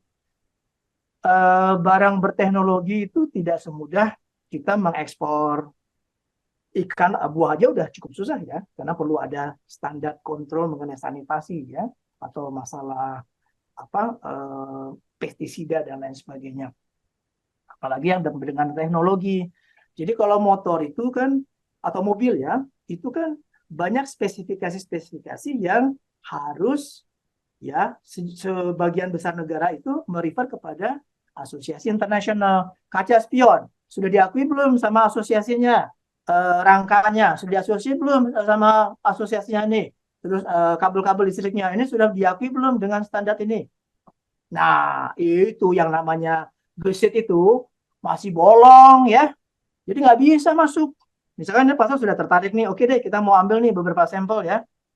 Wah, begitu diminta, coba ini untuk mau ekspor sampel aja kan harus memenuhi itu syaratan. Gimana nih, mana nih surat-surat mengenai bahwa ini sudah diakui. Belum Mas, Mbak. Jadi mentok di situ. Nah, bisa ekspornya akhirnya kemana? Nih yang bisa diekspor nih, Senegal, Nepal, kemudian apa lagi ya? Waktu itu kita sudah, Afrika Selatan nggak bisa masuk. Jadi basically negara-negara yang di bawah dulu jajahannya Inggris itu legal foundation-nya, aturan mainnya itu biasanya sudah lebih komprehensif. Sehingga barang kita kalau emang nggak lengkap perizinan jangan harap bisa masuk. Afrika Selatan nggak bisa masuk. Nggak, saya bicara ini hanya untuk sebagai gambaran ya, untuk kalian mau mengekspor satu produk ya, itu bukan hanya sekedar jual barang ya, ini kan antar negara ya. Jadi tadi kan saya sudah bilang, perhatikan masalah logistik, biaya transportasi. It's significant. Coba lihat dari data. Itu di Indonesia mungkin 25% dari cost of the price that you are able ya to sell to your buyer, to your importer. Itu 20 to 25% itu adalah sudah biaya logistik. Jadi nggak bisa bilang bahwa oh Pak barang saya murah Pak, ini satunya cuma 10 sen loh. Itu dari Thailand tuh dia 15 sen. Nggak bisa. Ya, itu udah satu hal tuh. Ya, biaya transportasi harus diperhatikan. Kedua, bukan hanya menyangkut menyangkut tarif ya. Tidak hanya tarif, tapi juga ada yang namanya, kalau bahasa negatifnya ada trade barriers. Bukan trade barriers sebenarnya, langkah-langkah atau aturan-aturan yang harus dipenuhi. Bukan hanya masalah tarif. Nah, itu tadi saya bilang, ketentuan ya, sudah diakui atau belum ya oleh asosiasi internasional, apakah ini sudah memenuhi standar kontrol yang sudah dilihat dari asosiasi internasional. Itu kadang-kadang harus ya, seringnya harus. Oke, terakhir ini adalah contoh perusahaan-perusahaan Indonesia yang bergerak di Vietnam. Ada Ciputra, ada Mayora, ada Tanglong Semen. Ini adalah satu perusahaan semen yang dibeli oleh Semen Indonesia. So basically it's a Indonesian company. Kemudian Mitra Adi Perkasa ini adalah perusahaan seperti Zara, kemudian seperti apa lagi ya? Itu kan dia mendapatkan hak untuk bisa dia operasikan di Vietnam. Jadi kita cukup berkiprah ya di Vietnam. The next page. Halaman berikutnya ada satu lagi, ada 2 halaman.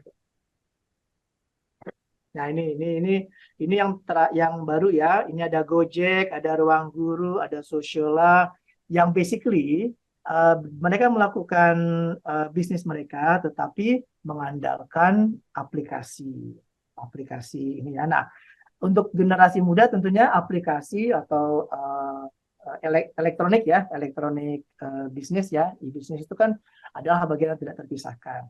Vietnam adalah negara kedua yang setelah Indonesia di mana pertumbuhan startup-nya tinggi.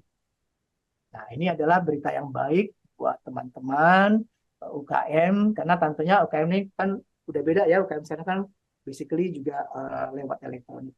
Saya rasa itu saja dari saya terbuka untuk diskusi. Terima kasih. Baik, terima kasih Pak Ibnu Hadi. Boleh tepuk tangannya dulu teman-teman semua. Baik, ini tambahan input lagi ya buat kita ya. Tadi dari Bu Masni juga menyampaikan tentang endurance.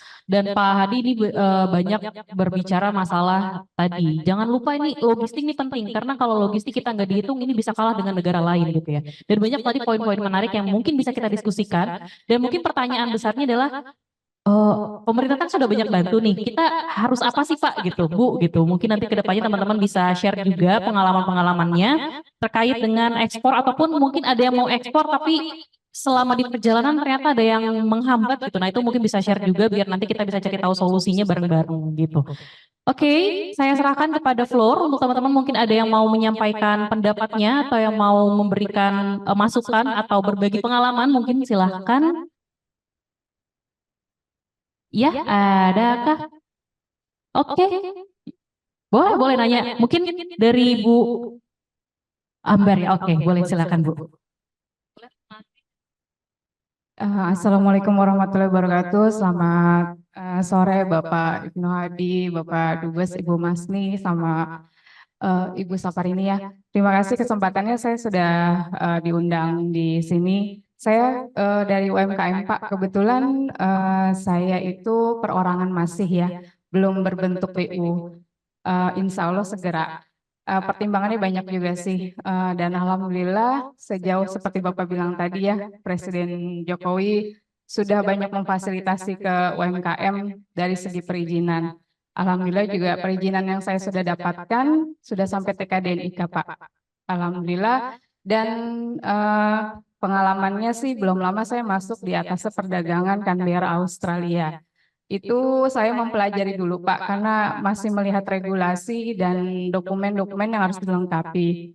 Dan harapan saya sih ada pendampingan yang tadi seperti Ibu Masni bilang ya, kita harus rajin mengikuti.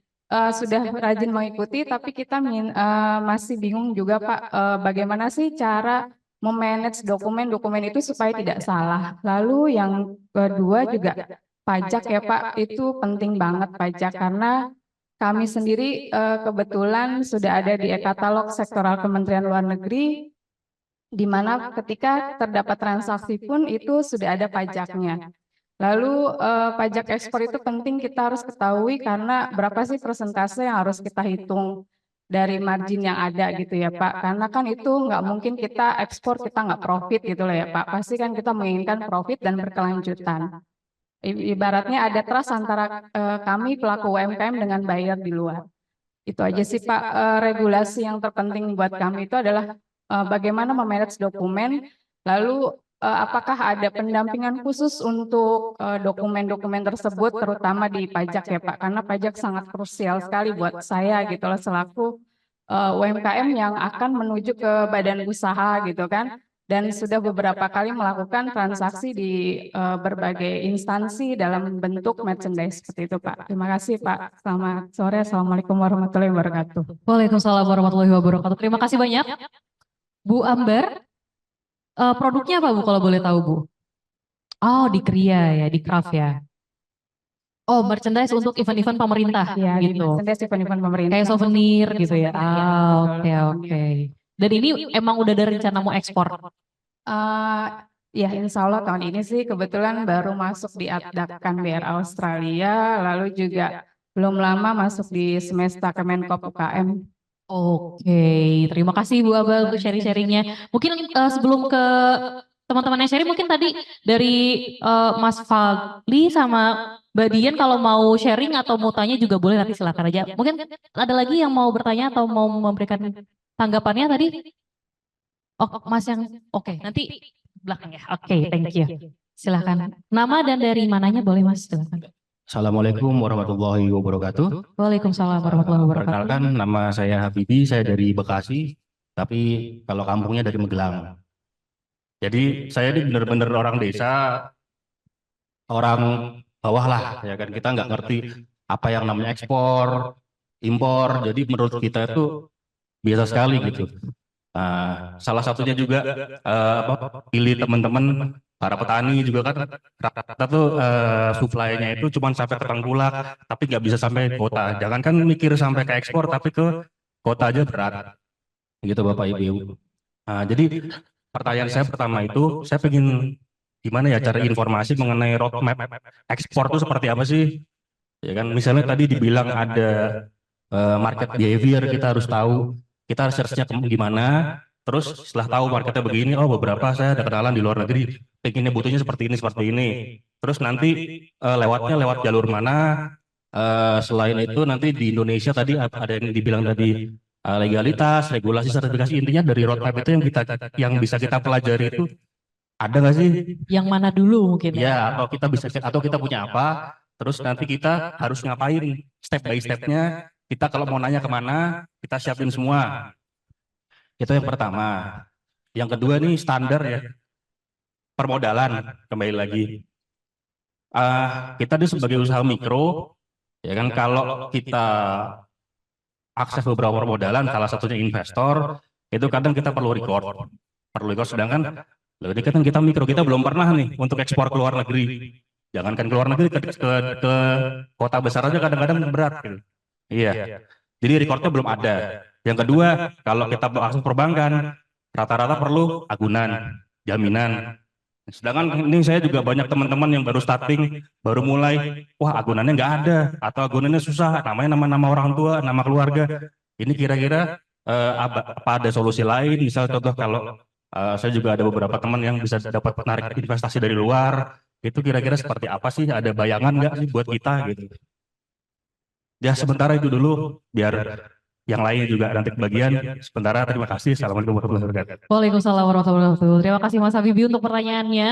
Mungkin pertanyaan terakhir atau tanggapan terakhir dulu ya dari yang di belakang. Izin sebentar, mohon maaf. Oke, silakan perkenalkan nama dan dari mana. Oke, bismillah. Assalamualaikum warahmatullahi wabarakatuh. Waalaikumsalam warahmatullahi wabarakatuh. Nama saya Rizky Wandana dari Pasar Minggu. Kebetulan saya masih mahasiswa. Yang izin saya bertanya terkait ekspor ini ya, terkait permodalan juga. Tadi Mas sudah nanyain. Kebetulan kalau kita mau ekspor itu kan buyer itu nggak mau bayar 100% langsung cash gitu. Pasti kita butuh modal yang besar untuk produksi, shipping barang ke kontainer, itu kan butuh biaya yang sangat besar. Sedangkan kita UMKM gitu, dana yang terbatas gitu. Tapi kita pengen ekspor. Saran dari Bapak seperti apa untuk kita bisa memenuhi biaya tersebut? Dan yang kedua ingin saya tanyakan terkait mungkin riset ekspor ke negara tujuan gitu ya. Kalau kita risetnya melalui Google atau apa, mungkin banyak data-data buyer, tapi mungkin itu kurang relevan. Apakah seperti apa yang data buyer dapatkan relevan mungkin? Apakah kita datang langsung ke Dubes untuk menanyakan data-data buyer atau ke agen-agen apa gitu, Pak? Mungkin dua pertanyaan itu yang selalu saya pengen tanyakan. Terima kasih. Wassalamualaikum warahmatullahi wabarakatuh. Waalaikumsalam warahmatullahi wabarakatuh. Terima kasih, boleh tepuk tangannya untuk pertanyaan kita semua tadi. Kembali kepada, kalau saya melihat ini basis banget ya, maksudnya dalam arti permasalahannya ini sebenarnya pemerintah ini mungkin sudah memfasilitasi, ada informasi A, informasi B, tapi banyak juga UMKM yang masih belum tahu gitu kan. Dapatnya dari mana, meskipun udah zaman internet, tapi kan kita bingung jadinya kan. Harus mulai dari mana nih? Kita mulai dari riset pasar dulu kah? Nentuin produk dulu kah? Cari informasi dulu kah atau apa gitu. Nah mungkin kalau misalnya dari Bapak Ibu yang hadir di Zoom bisa langsung menjawab, boleh silakan juga. Tadi mungkin saya ulangi lagi pertanyaannya dari tadi yang Mbak Ambar ya terkait dengan manage dokumen. Lalu ada pendampingan khusus nggak sih untuk memanage dokumen itu, terutama tadi yang masalah pajak. Lalu juga tadi Mas Habibi terkait dengan roadmap informasi, tahapan itu harus seperti apa. Dan pertanyaan juga sama tadi ditanyakan oleh Mas Rizky, terkait dengan pendanaan untuk UMKM gitu. UMKM kan namanya juga UMKM ya, modal mungkin terbatas gitu kan. Dan ini harus dipaksa dalam arti, ayo kita global gitu kan. Nah dananya dari mana? Pembiayaannya dari mana gitu? Apakah pemerintah sudah ada? Atau ada hambatan lain nih terkait dengan pembiayaan dan faktor-faktor lainnya? Boleh mungkin ada yang mau respon dari Bapak Ibu yang di Zoom? Dari Pak Hadi, Pak Wahid ataupun Bu Masni? Atau mau sharing juga dari Bu Dian dan juga Mas Fadli? Saya boleh jawab dulu ya, Ibu. Oke, boleh Bu Masni silakan. Tapi ini satu saja dulu dari masalah tadi permodalan. Sebetulnya Bapak Ibu kalau menurut saya sekarang sih masalah permodalan sudah nomor 27 ya. Bukan itu lagi sekarang jadi persoalan utama. Karena kalau misalnya ada buyer juga kan dia harus ada DP, Pak. Ada down payment karena nggak mungkin order saja terus nanti setelah jadi baru dibayar tuh kan nggak mungkin. Kalau kami ekspor biasanya di dalam kelas pendampingan membuat quotation itu minimal 50%, Pak. Dan sekarang semua bank himbara, juga bank swasta, itu punya program namanya invoice financing. Jadi kita nanti invoice kita, si quotation, PO kita tadi dari buyer itu, kita bisa serahkan ke bank. Misalnya kita ada nasabah banknya BCA misalnya, atau bank apa saja lah ya. Sisa dari yang harus kita pakai itu nanti akan dibiayai oleh bank. Dan begitu membayar sisanya nanti, sisa payment setelah BL issued ya, setelah, let's say Bapak punya Incoterms-nya adalah FOB-nya. Jadi setelah BL-nya issued, bayar lagi nih sisanya 50-nya.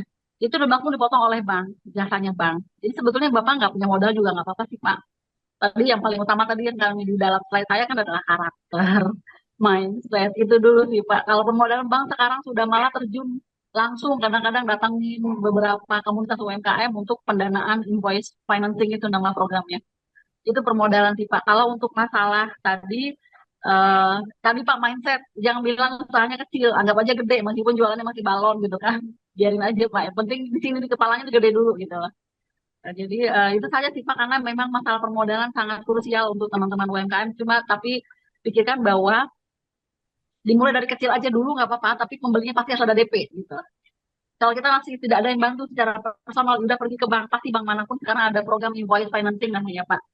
Itu juga untuk mendapatkan pendampingan Bu, kalau paling mudahnya adalah datang dulu ke semua bank itu sekarang punya program UMKM. Semua BUMN, even hanya kayak Sarinah saja, mereka punya program untuk UMKM. Jadi rajin-rajin main aja dulu Pak ke bank, datang ke CS-nya, tolong dong dihubungkan kepada bagian UMKM, pasti ada Pak. Seperti itu. Jadi memang kita harus agak lebih proaktif sih, mencari di mana yang sudah ada eksis pendampingannya. Dan juga setiap Pemda punya Pak. Di kalau Bapak berada di Jakarta itu ada Jakpreneur dari Pemda DKI, ada lagi OJK, punya sendiri juga inkubator BI. Itu kalau Bapak datang aja ke kantornya, pasti mereka akan mengarahkan nanti ke bagian terkait. Seperti itu. Itu sedikit dari saya, Bapak Ibu, silakan kalau ada tambahan lain. Iya, baik. Mungkin mau direspon dulu, Mas? Oke. Oke, terima kasih Ibu jawabannya. Jadi nambah referensi buat stok-stok permodalan nih dari kita nih. Ya. Terus ini Bu, masalah utama kita tuh kan sebenarnya tadi tuh, oke, kita sudah punya beberapa stok alternatif permodalan. Cuman tadi kita mengajukan invoice financing, sedangkan kita untuk dokumen aja kita nggak ngerti gimana cara bikin invoice, gimana untuk ngitung tadi kalau misalnya cost logistik itu perlu dihitung dengan detail ya kan. Nah ini cara ngitungnya gimana juga kita belum paham. Jadi ya tadi yang paling utama tuh saya ingin nanya mengenai itu loh, semacam ada roadmap atau panduan dari muara dari hulu sampai hilir itu detailnya seperti apa. Nanti yang perlu kita waspadai misalnya tadi soal pajak juga, soal logistik, cost logistik juga itu perlu diwaspadai seperti apa. Ya sebenarnya itu dulu sih dari saya. Oke, terima kasih. Oke, terima kasih. Mungkin diperjelas lagi ya. Mungkin di sini teman-teman mungkin yang para pengusaha yang udah pernah ekspor mungkin bisa sharing juga. Bu Dian atau mungkin Kang Faldi mungkin bisa sharing terkait tadi kan bingung nih, aduh harus mulai dari mana ini ya pertamanya gitu kan. Mungkin tahapan awal banget nih dari nol banget tuh harus apa gitu. Mungkin bisa share mungkin Bu Dian atau Mas Faldi terlebih dahulu. Oke, Bu Dian, halo. Ya, Masih, ya. Jadi memang kalau kita mikirin roadmap, kita mikirin pajak, kita mikirin pendanaan, gak jalan-jalan. Saya dulu hanya bermodalkan handphone, Saya dulu pernah di Makassar ya, 8 tahun. Saya lihat ini teripang banyak sekali, ikan-ikan banyak sekali. Kenapa nggak pernah ada yang bukan nggak pernah, mungkin ada tapi nggak banyak. Akhirnya saya cuman foto, saya iklankan di Alibaba. Waktu itu Alibaba masih free ya. Jadi saya iklankan di Alibaba, saya dihubungi sama buyer. Nah, di situ saya baru mulai belajar.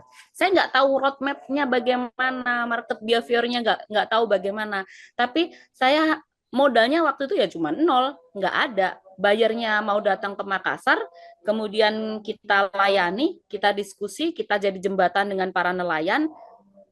Terus kemudian pengirimannya bagaimana? Nah, belajar lagi di situ. Terus pengurusan dokumennya bagaimana? Belajar lagi di situ. Disitulah saya baru mulai menjalani ekspor. Jadi intinya mungkin benar tadi kata Bu Masni ya, harus karakter, mindset dan lain sebagainya, karena ekspor tanpa modal pun bisa gitu. Kemudian mengenai permodalan bagaimana? Memang benar Bu, perbankan itu saat ini banyak yang memberikan PO, invoice dan lain sebagainya. Cuman untuk kalau produk komoditi saya ya, produk-produk fresh itu bayarnya saya minta datang ke Indonesia, kamu sediakan cash on hand, jadi saya kasih ikan, kamu bayar di tempat. Saya nggak mau barangnya ada di sana, kemudian dikomplain karena ini perishable food, produk fresh, dan mereka mau. Karena apa? Karena mereka butuh. Nah, kalau kita sudah punya komoditi yang mereka sangat amat butuhkan, itu jalannya akan enak. Jadi kita belajarnya itu sambil ngelihat, oh kalau mereka begini, oh kalau mengirimkan kita perlu forwarding. Oh di forwarding itu dokumen sudah diurus semua sama forwarder. Jadi kita nggak perlu ngurusin lagi bagaimana dokumen, bagaimana perizinan kita. Ini untuk start mengawali ya. Gitu. Jadi nggak usah pusing roadmap dan lain sebagainya. Kamu punya komoditi apa aja, Mas atau Mbaknya punya komoditi apa, iklankan. Nah, di situ diiklankannya bukan di iklan, maksudnya ya disampaikan dengan bahasa yang menarik, sehingga buyer itu akan melihat dan lain sebagainya. Banyak kan media sosial yang bisa digunakan gitu. Dan sekarang itu nggak mudah, nggak susah kok, sangat mudah untuk menarik pembeli atau buyer-buyer dari luar negeri. Nah, ketika jaringan sudah terbentuk, satu transaksi saja sudah mulai, nah itu nanti networkingnya akan semakin luas, semakin luas, semakin luas. Jadi saya waktu itu cuman sebagai McLaren ya, apa maklar gitu istilahnya. Dan sampai sekarang saya bisa menghandle sendiri, mengorganize sendiri. Itu awalnya ya modalnya nol, hanya modal handphone, foto, kirim, siapa marketnya nih, negara mana yang kira-kira membutuhkan. Market ini tuh dibutuhkannya untuk apa saja. Nah, di situ belajar lagi. Nanti ketemulah di jalan itu, nanti ketemu dan sambil belajar gitu. Tapi kalau kita pusing mikirin pajaknya, kita pusing mikirin modalnya, pusing mikirin dokumen-dokumennya, nggak jalan-jalan. Itu sih masukan dari saya. Kalau mau belajar ekspor, go ahead. Apa kira-kira komoditi yang potensial yang bisa dipakai untuk ekspor, market behavior-nya di mana aja, di situ di-share. Gitu sih kalau saya ya. Pengalaman saya memulai ekspor tanpa modal ya, atau modal nol ya di situ. Gitu, Mbak, makasih. Baik, terima kasih Bu Dian. Jadi kalau saya tangkap ini lebih kepada ya udah kita modal nekat aja dulu gitu kan. Maju aja dulu. Kita tiba-tiba jual pisang goreng misalkan ke Vietnam gitu ya Bu ya. Ada yang beli, oke kayaknya pasarnya gede nih. Oke kita lanjutkan gitu. Jadi memang mungkin trial and error kali ya Bu ya. Kalau untuk ekspor ini, kalau untuk menentukan komoditas lain tadi harus riset juga tentunya kan. Boleh, mungkin silakan Mas. Satu lagi terakhir dari saya. Nah, Ibu Dian, Pak Hadi, mohon izin. Tadi kebetulan kan kalau kata Bu Dian langsung aja learning by doing gitu kalau yang saya tangkap. Nah, ini saya ini kan orang Magelang. Tadi Bu Dian, Pak Hadi ini kan bicara soal salak. Di daerah saya di Serumbung, Kecamatan Serumbung, beberapa daerah, beberapa desa kayak Keradenan dan sekitarnya itu saya bisa hubungin itu, mereka tuh butuh sekali untuk penjualan salak mereka. Karena di sana hancur harganya Pak, Bu. 1 kilo kemarin terakhir saya sampai cuma Rp2.000. Sedangkan di sini aja lumayan mahal. Gitu. Apalagi kalau diekspor itu kan menurut saya bisa jadi solusi buat masyarakat. Gitu. Ya, gitu aja. Terima kasih. Untuk petani-petani di Magelang. Oke, mungkin tadi Pak Hadi mau menjawab, silakan Pak.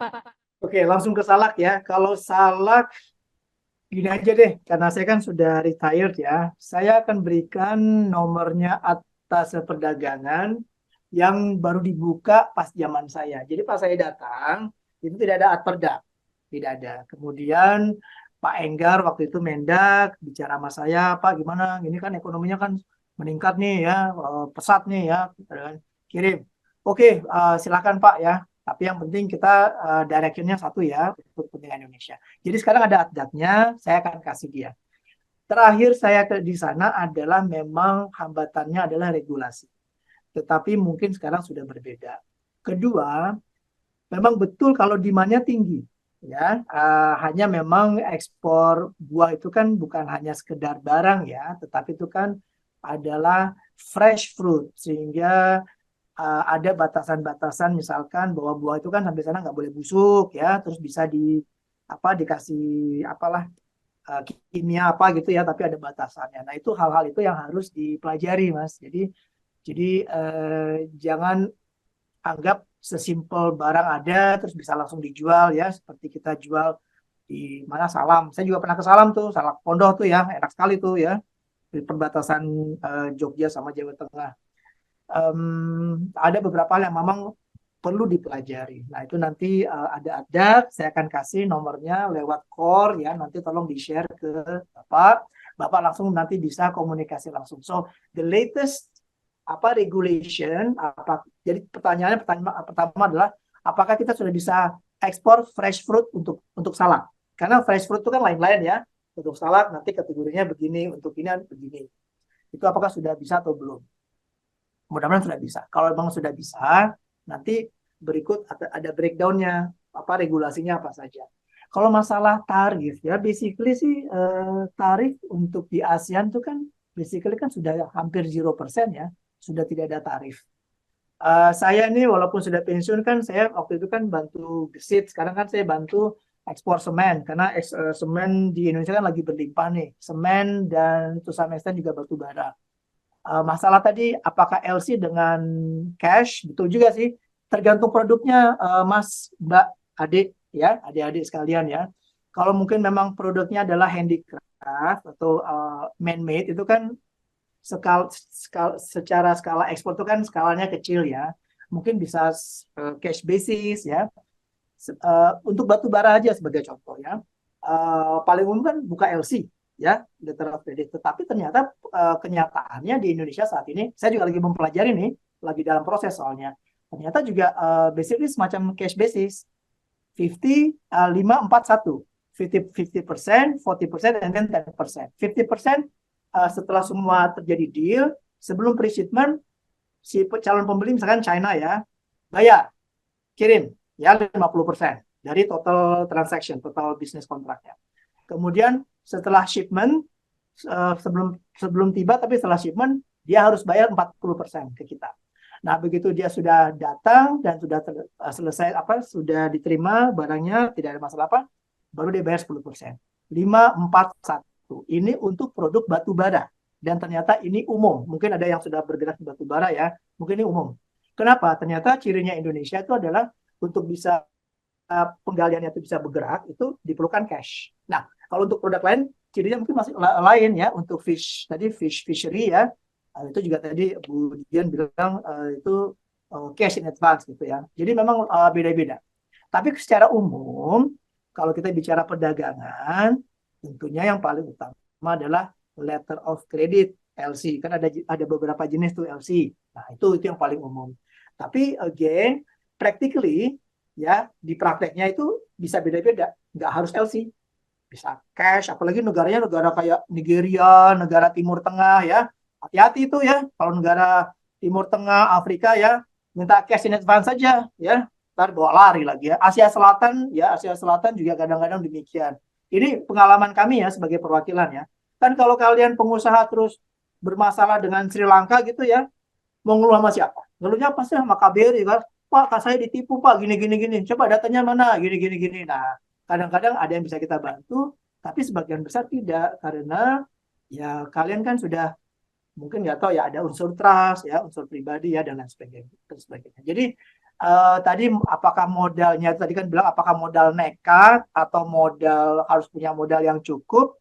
Kalau pandangan saya in between lah ya, nggak bisa kalian modal nekat sepenuhnya. To some extent you have to have a certain asset itu modal itu ya mungkin punya network ya, punya cash flow yang cukup ya, dan lain sebagainya. Jadi in between lah ya. Terus manfaatkan perwakilan RI di luar negeri. Kita punya 132 perwakilan di luar negeri dalam bentuk kedutaan besar, dalam bentuk konsulat jenderal, dan dalam bentuk konsulat. You ask them, they cannot refuse you. Tidak boleh. Haram hukumnya kalau dia menolak. Bahkan Anda kalau tidak ditanggapin, Anda bisa bilang, Pak, Bapak ini tugasnya kan membantu kami. Ya, harap jawab. Kalau saya ya terima inquiries ya dari ini ya, saya prinsipnya ke diri saya dan ke anak-anak buah saya adalah harus jawab. Memang kadang-kadang Pak saya mau ekspor produk misalkan ke Vietnam ya, saya mau ekspor produk misalkan buah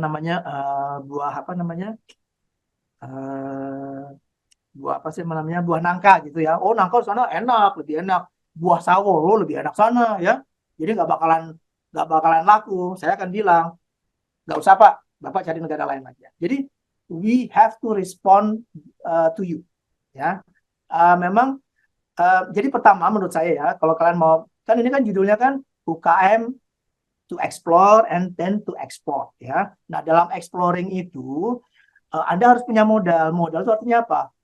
Pastikan bahwa produk Anda memang bagus. Ya, di domestic market diterima. Kalau emang ternyata diterima dan good review itu kan sudah merupakan suatu modal. Nah, kemudian kalian kan bisa browsing ya secara umum ya. Misalkan kalian, kalau menurut saya, kalian mulai dari ASEAN countries dulu deh. Nggak usah jauh-jauh mikir Eropa, waduh saya mau jalan-jalan Eropa nih, saya cari pasar Eropa. No, cari yang paling dekat. Kenapa? Karena ada faktor logistical cost tadi yang saya bilang. Dan jadi certainty ya. Jadi neighboring countries first. Ya, kalau Anda bisa nembus ke neighboring countries, apakah itu Malaysia, apakah itu Thailand, apa Filipina itu banyak ininya loh. Filipina itu sekarang menurut saya secara umum cukup prospektif untuk berbagai produk. Nomor 2, Vietnam, karena Vietnam itu ekonominya booming, ekonominya growing, ya. Tapi lihat produknya, karena beberapa produk Vietnam itu melebihi kita, kayak kopi. Jangan pernah Anda mau nawarin kopi ke Vietnam, ya, diketawain, ya. Di luar negeri aja kalau Anda mau masuk ke Eropa segala macam, ya, kopi Anda robusta, ya, nggak bakalan laku. Dia udah punya supplier dari Vietnam. Kalau kopi Anda Arabica, boleh. Karena Arabica itu mereka nggak produksi banyak. Mereka sedikit. Kelebihan kita adalah kopi Arabica. Tapi saya bisa bilang, kalau ada yang punya produk kopi ya, apalagi kopinya Robusta ya, jangan mimpi deh bisa eksporin ke luar negeri. Anda mendapatkan tantangan berat dari Vietnam. Kopi Robusta ya, bukan Arabica. But if you have Arabican coffee, yes, then you can play. Oke, itu dari saya. Makasih.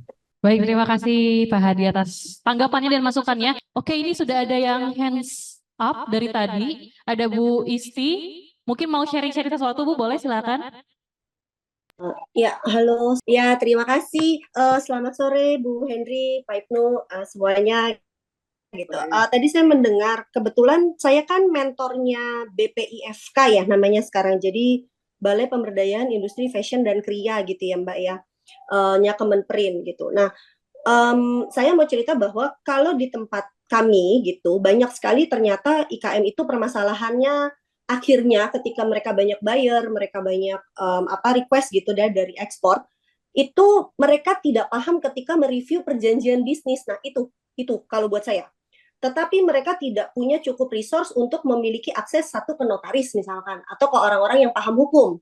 Contoh paling gampang adalah 2 hari lalu menti saya itu baru WhatsApp saya, dia merasa di-ghosting oleh bayarnya dia dari Malaysia. Ini orang Kebumen, namanya Kampung Anyaman gitu. Nah, dia cerita, Mbak Isti saya ini dia sering ini gitu, dilebihin lagi segala dia. Pokoknya dia cerita panjang. Pertanyaan saya pertama adalah, apa kamu simpan datanya? Dia itu apakah punya perjanjian sama kamu? Kalau sudah beberapa kali hubungan baik, kamu sudah punya kontaknya, kamu sudah punya datanya, kamu punya tracking. Intinya dia bilang tidak. Kemudian saya tanya lagi, kamu pegang nggak data keuangannya? Maksudnya gini, kan betul yang disampaikan tadi. Biasanya orang tuh kalau ekspor pasti kalau awal-awal dia akan mau bayar di muka. Nah, permasalahan ekspor pertama itu adalah biasanya pasti standar quality. negonya tuh pasti alot di sana. Standar quality sama harga. Nah, singkat cerita kalau di program saya besok mau buka, mungkin teman-teman bisa follow ya @BCIC official. Nanti kalau buka silakan daftar fashion dan kria. Kalau makanan di Kemenperin itu ada program untuk peningkatan industri food innovation. Itu nanti 6 Juni baru kick off-nya nih, saya baru terima undangannya hari ini. Itu nanti bisa dibantuin gitu, diurusin semua dari mulai ketahanan pangan, HACCP di fulfill semuanya gitu. Nah, standarisasi produk itu penting sekali, betul yang Pak Ibnu bilang tadi.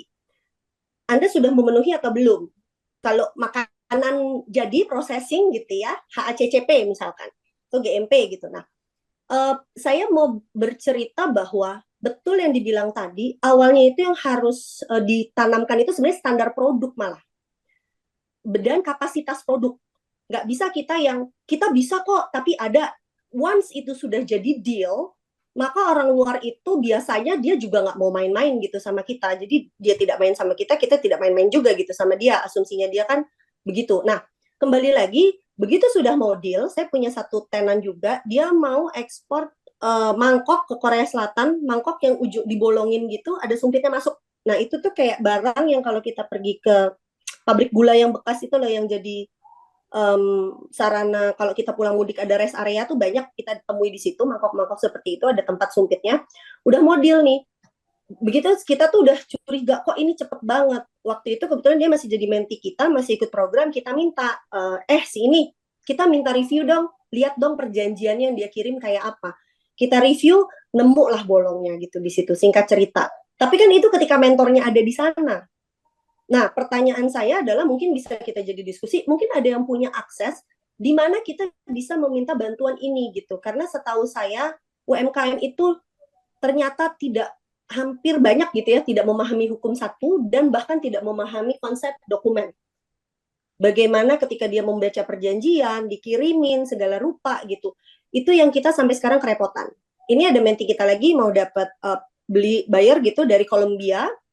Kayaknya semua oke, tapi dia pintar kan, dia udah ikut inkubator kami, dikunci DP-nya harus 70%. Saya bilang udah nutup belum? Ya oke, jadi segala sesuatu terjadi, kamu udah ikhlas ya barang itu hilang, udah gitu. Nah, strategi-strategi ini kan sebenarnya nggak bisa didapat ketika si IKM ini tidak jago terhadap satu HPP-nya dia sendiri, kedua standar produksinya sendiri, dan dia tidak paham bagaimana negosiasi bisnis serta dokumen hukum itu dia memahami bahasanya. Seperti itu kira-kira Mbak. Mungkin kita bisa diskusi gimana ya caranya men-tackle down ini gitu. Karena saya sampai berkali-kali tuh kalau ekspor masalahnya di situ.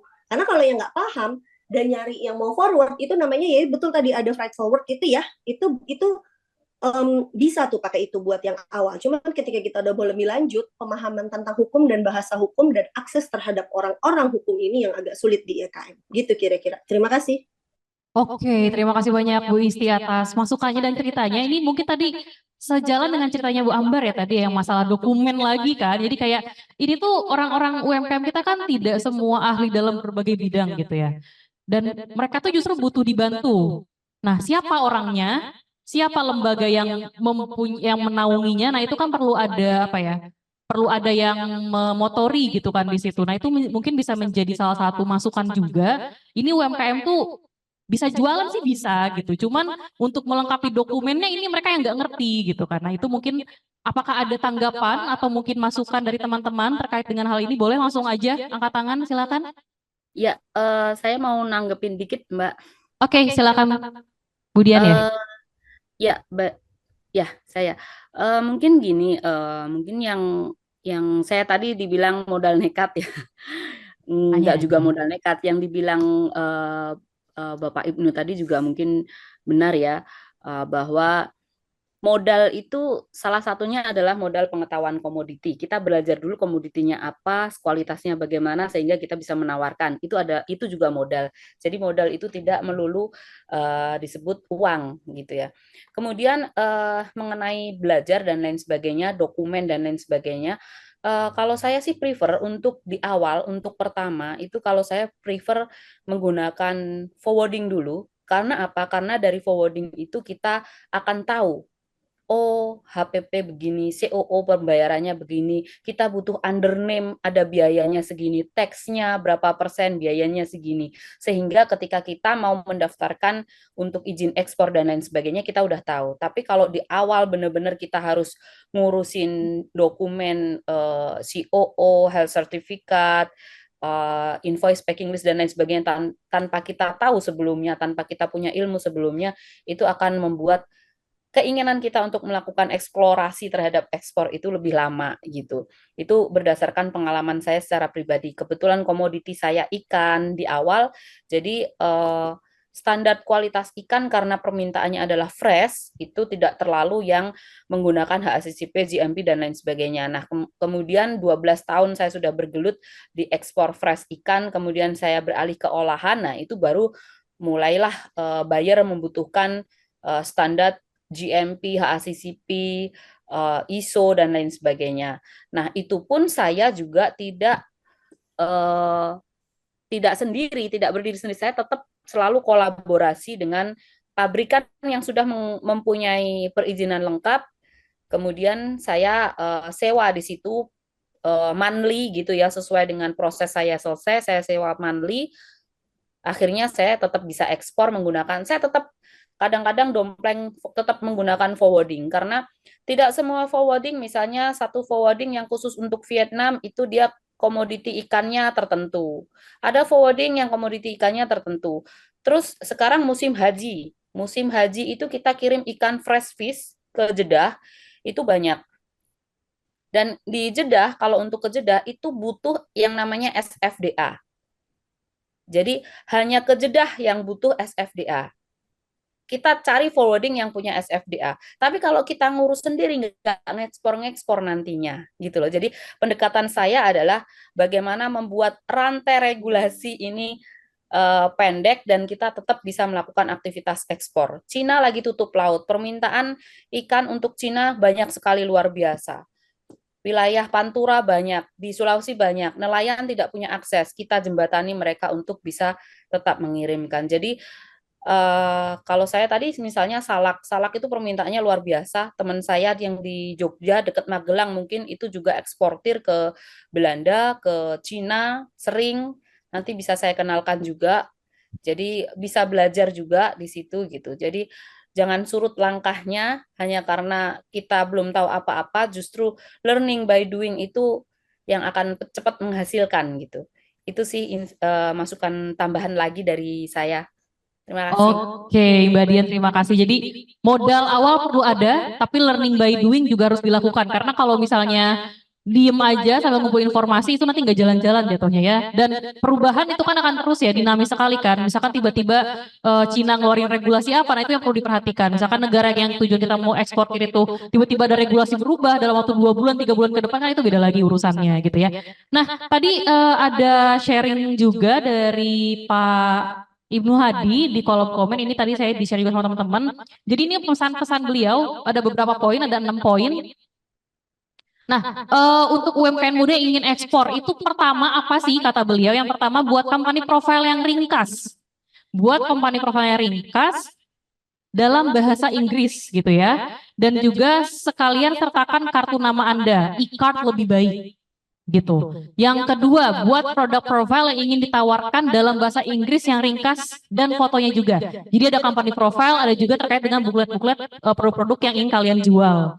Lalu yang ketiga, kirimkan dokumen tersebut ke KBRI, lalu juga KJRI atau atas perdagangan di negara-negara yang potensial. Misalkan kalian udah riset nih, oh kayaknya aku cocok nih untuk ekspor ke Cina, oke, langsung kirim aja ke sana. Bisa kan ini kan ke websitenya, ada nomor telepon, ada Instagram, ada medsos lain itu bisa terus diinfokan gitu ya. Saran saya katanya ASEAN dulu katanya. Kalau untuk Australia, New Zealand, Asia Selatan, Asia Barat, Timur Tengah itu juga bisa.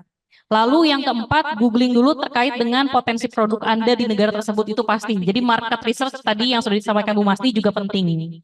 Nomor 5 itu terkait dengan komunikasi intensif dengan atas perdagangan, KBRI yang dituju dan jangan berhenti hanya sekali, tapi berkali-kali. Takutnya mungkin mereka menerima pesan banyak ya, jadi nggak ternotis gitu untuk pesan kalian.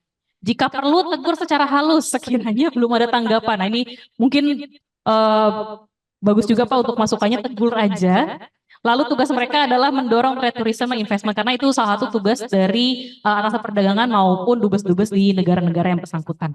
Dan yang terakhir itu jika sudah dapat kontak person dari 1 atau 4 perusahaan, silakan komunikasikan secara langsung dengan perusahaan yang di negara tersebut. Manfaatkanlah online talks atau meeting melalui Zoom, Google Meet, dan WA. Karena ini anak muda pasti kenal dong dengan aplikasi-aplikasi meeting online ini gitu ya dibandingkan dengan senior-seniornya gitu. Dan manfaatkanlah platform-platform online digitalisasi mumpung kita masih muda juga gitu.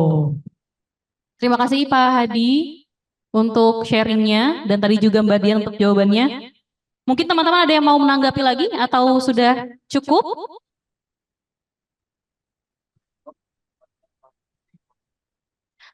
Ekspor dulu untuk edisi ini. Mungkin nanti datang ke ruang gagasan berikutnya kita impor. Mau impor sesuatu nih kayaknya nih udah ada tanda-tandanya nih. Oke. Ada lagi? Sudah cukup? Baik, mungkin panitia bisa bantu untuk men-share Mentimenternya. Ini tadi teman-teman memberikan opini, masukan juga ya secara online. Mungkin kalau di secara langsung takutnya nggak keburu karena keburu keangkat tangan sama yang lain gitu ya. Atau mungkin sedikit pemalu, introvert gitu. Jadi ya kita coba pantau. Oke, ada 5 response. UMKM perlu insentif dari pemerintah, misalnya pemotongan pajak ekspor. Oke, nanti coba kita masukkan ide-ide di sini. Yang kedua, topik acara dan narasumber sudah sangat menarik. Oke, terima kasih. Lalu terkait dengan marketing Indonesia ke dunia, kalau saya lihat Indonesia seharusnya bisa menerima strategi marketing dari Korea di mana mereka memasarkan produknya melalui entertain atau media seperti film dan musik. Kalau untuk Korea ini sejarahnya juga banyak panjang ya mereka ya. Mungkin Indonesia punya juga strategi marketing lain selain dari entertainment industries atau bisa meniru juga silahkan gitu.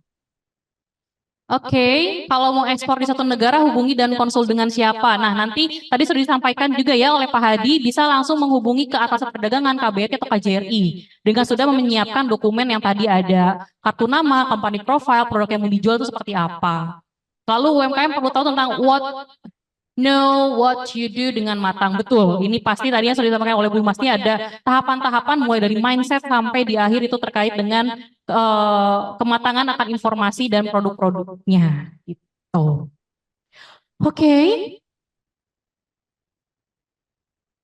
Sudah terjawab ya tadi pertanyaan dari Mentimenternya. Semoga bisa membantu teman-teman untuk makin semangat untuk ekspor atau berniat atau mungkin yang teman-teman mahasiswa ini yang bingung nanti tambahan penghasilannya apa bisa usaha nih ekspor bisa loh ya.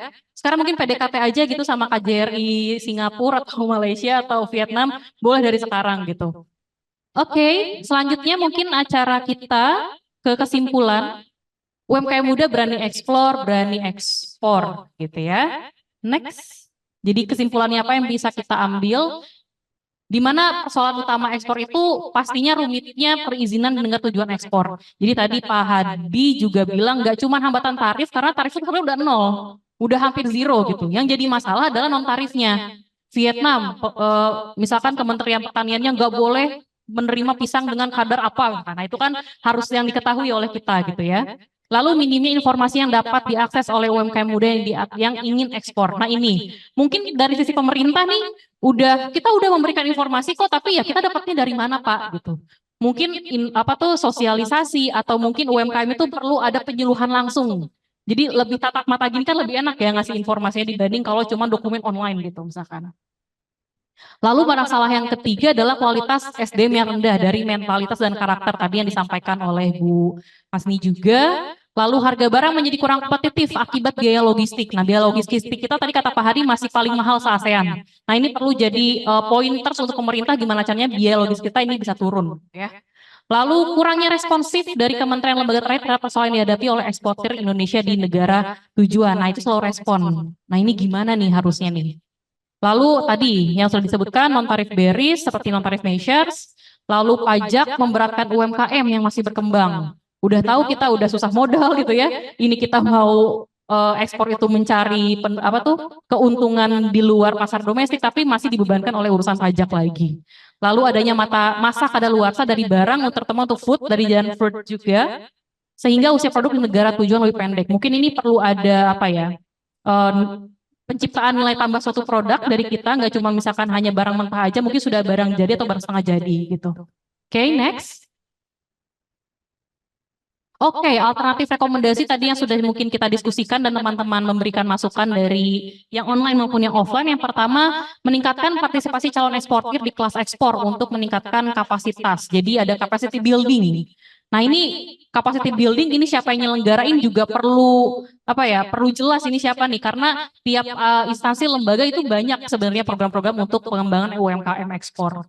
Lalu pendampingan holistik kepada calon eksportir mulai informasi pasar sehingga mengenai dokumen-dokumen tadi. Nah, itu perlu disampaikan secara langsung. Jangan cuma online-online aja gitu ya.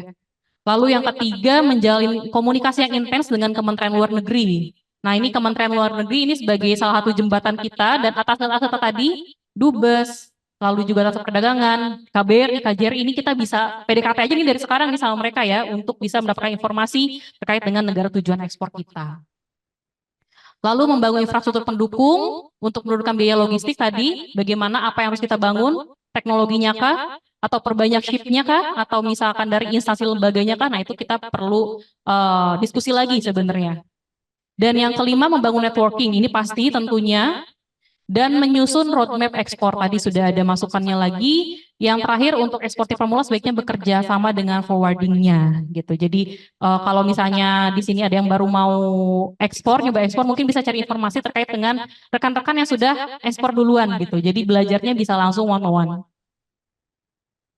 Baik, mungkin itu. Terima kasih atas masukannya teman-teman. Tadi diskusinya juga sebegitu hangat dari tadi ya. Dan mungkin informasi lanjutannya ini nanti masukan dari teman-teman ini lewat Mentimeter, ini akan kita buat sebuah artikel. Dan kalau misalnya teman-teman di sini mau membuat artikel terkait dengan ruang gagasan kita pada sore hari ini, boleh nanti share di microsite kami atau Summit, boleh di scan di sebelah sana ada barcode-nya. Nanti kalau teman-teman yang tulisannya terpilih, artikelnya terpilih, ini nanti akan mendapatkan sebuah hadiah dari panitia Ekonomi Summit. Jadi kalau misalnya ada nih poin-poin tadi yang belum masuk menurut teman-teman, itu bisa langsung sampaikan saja melalui tulisan atau artikel teman-teman. Ya.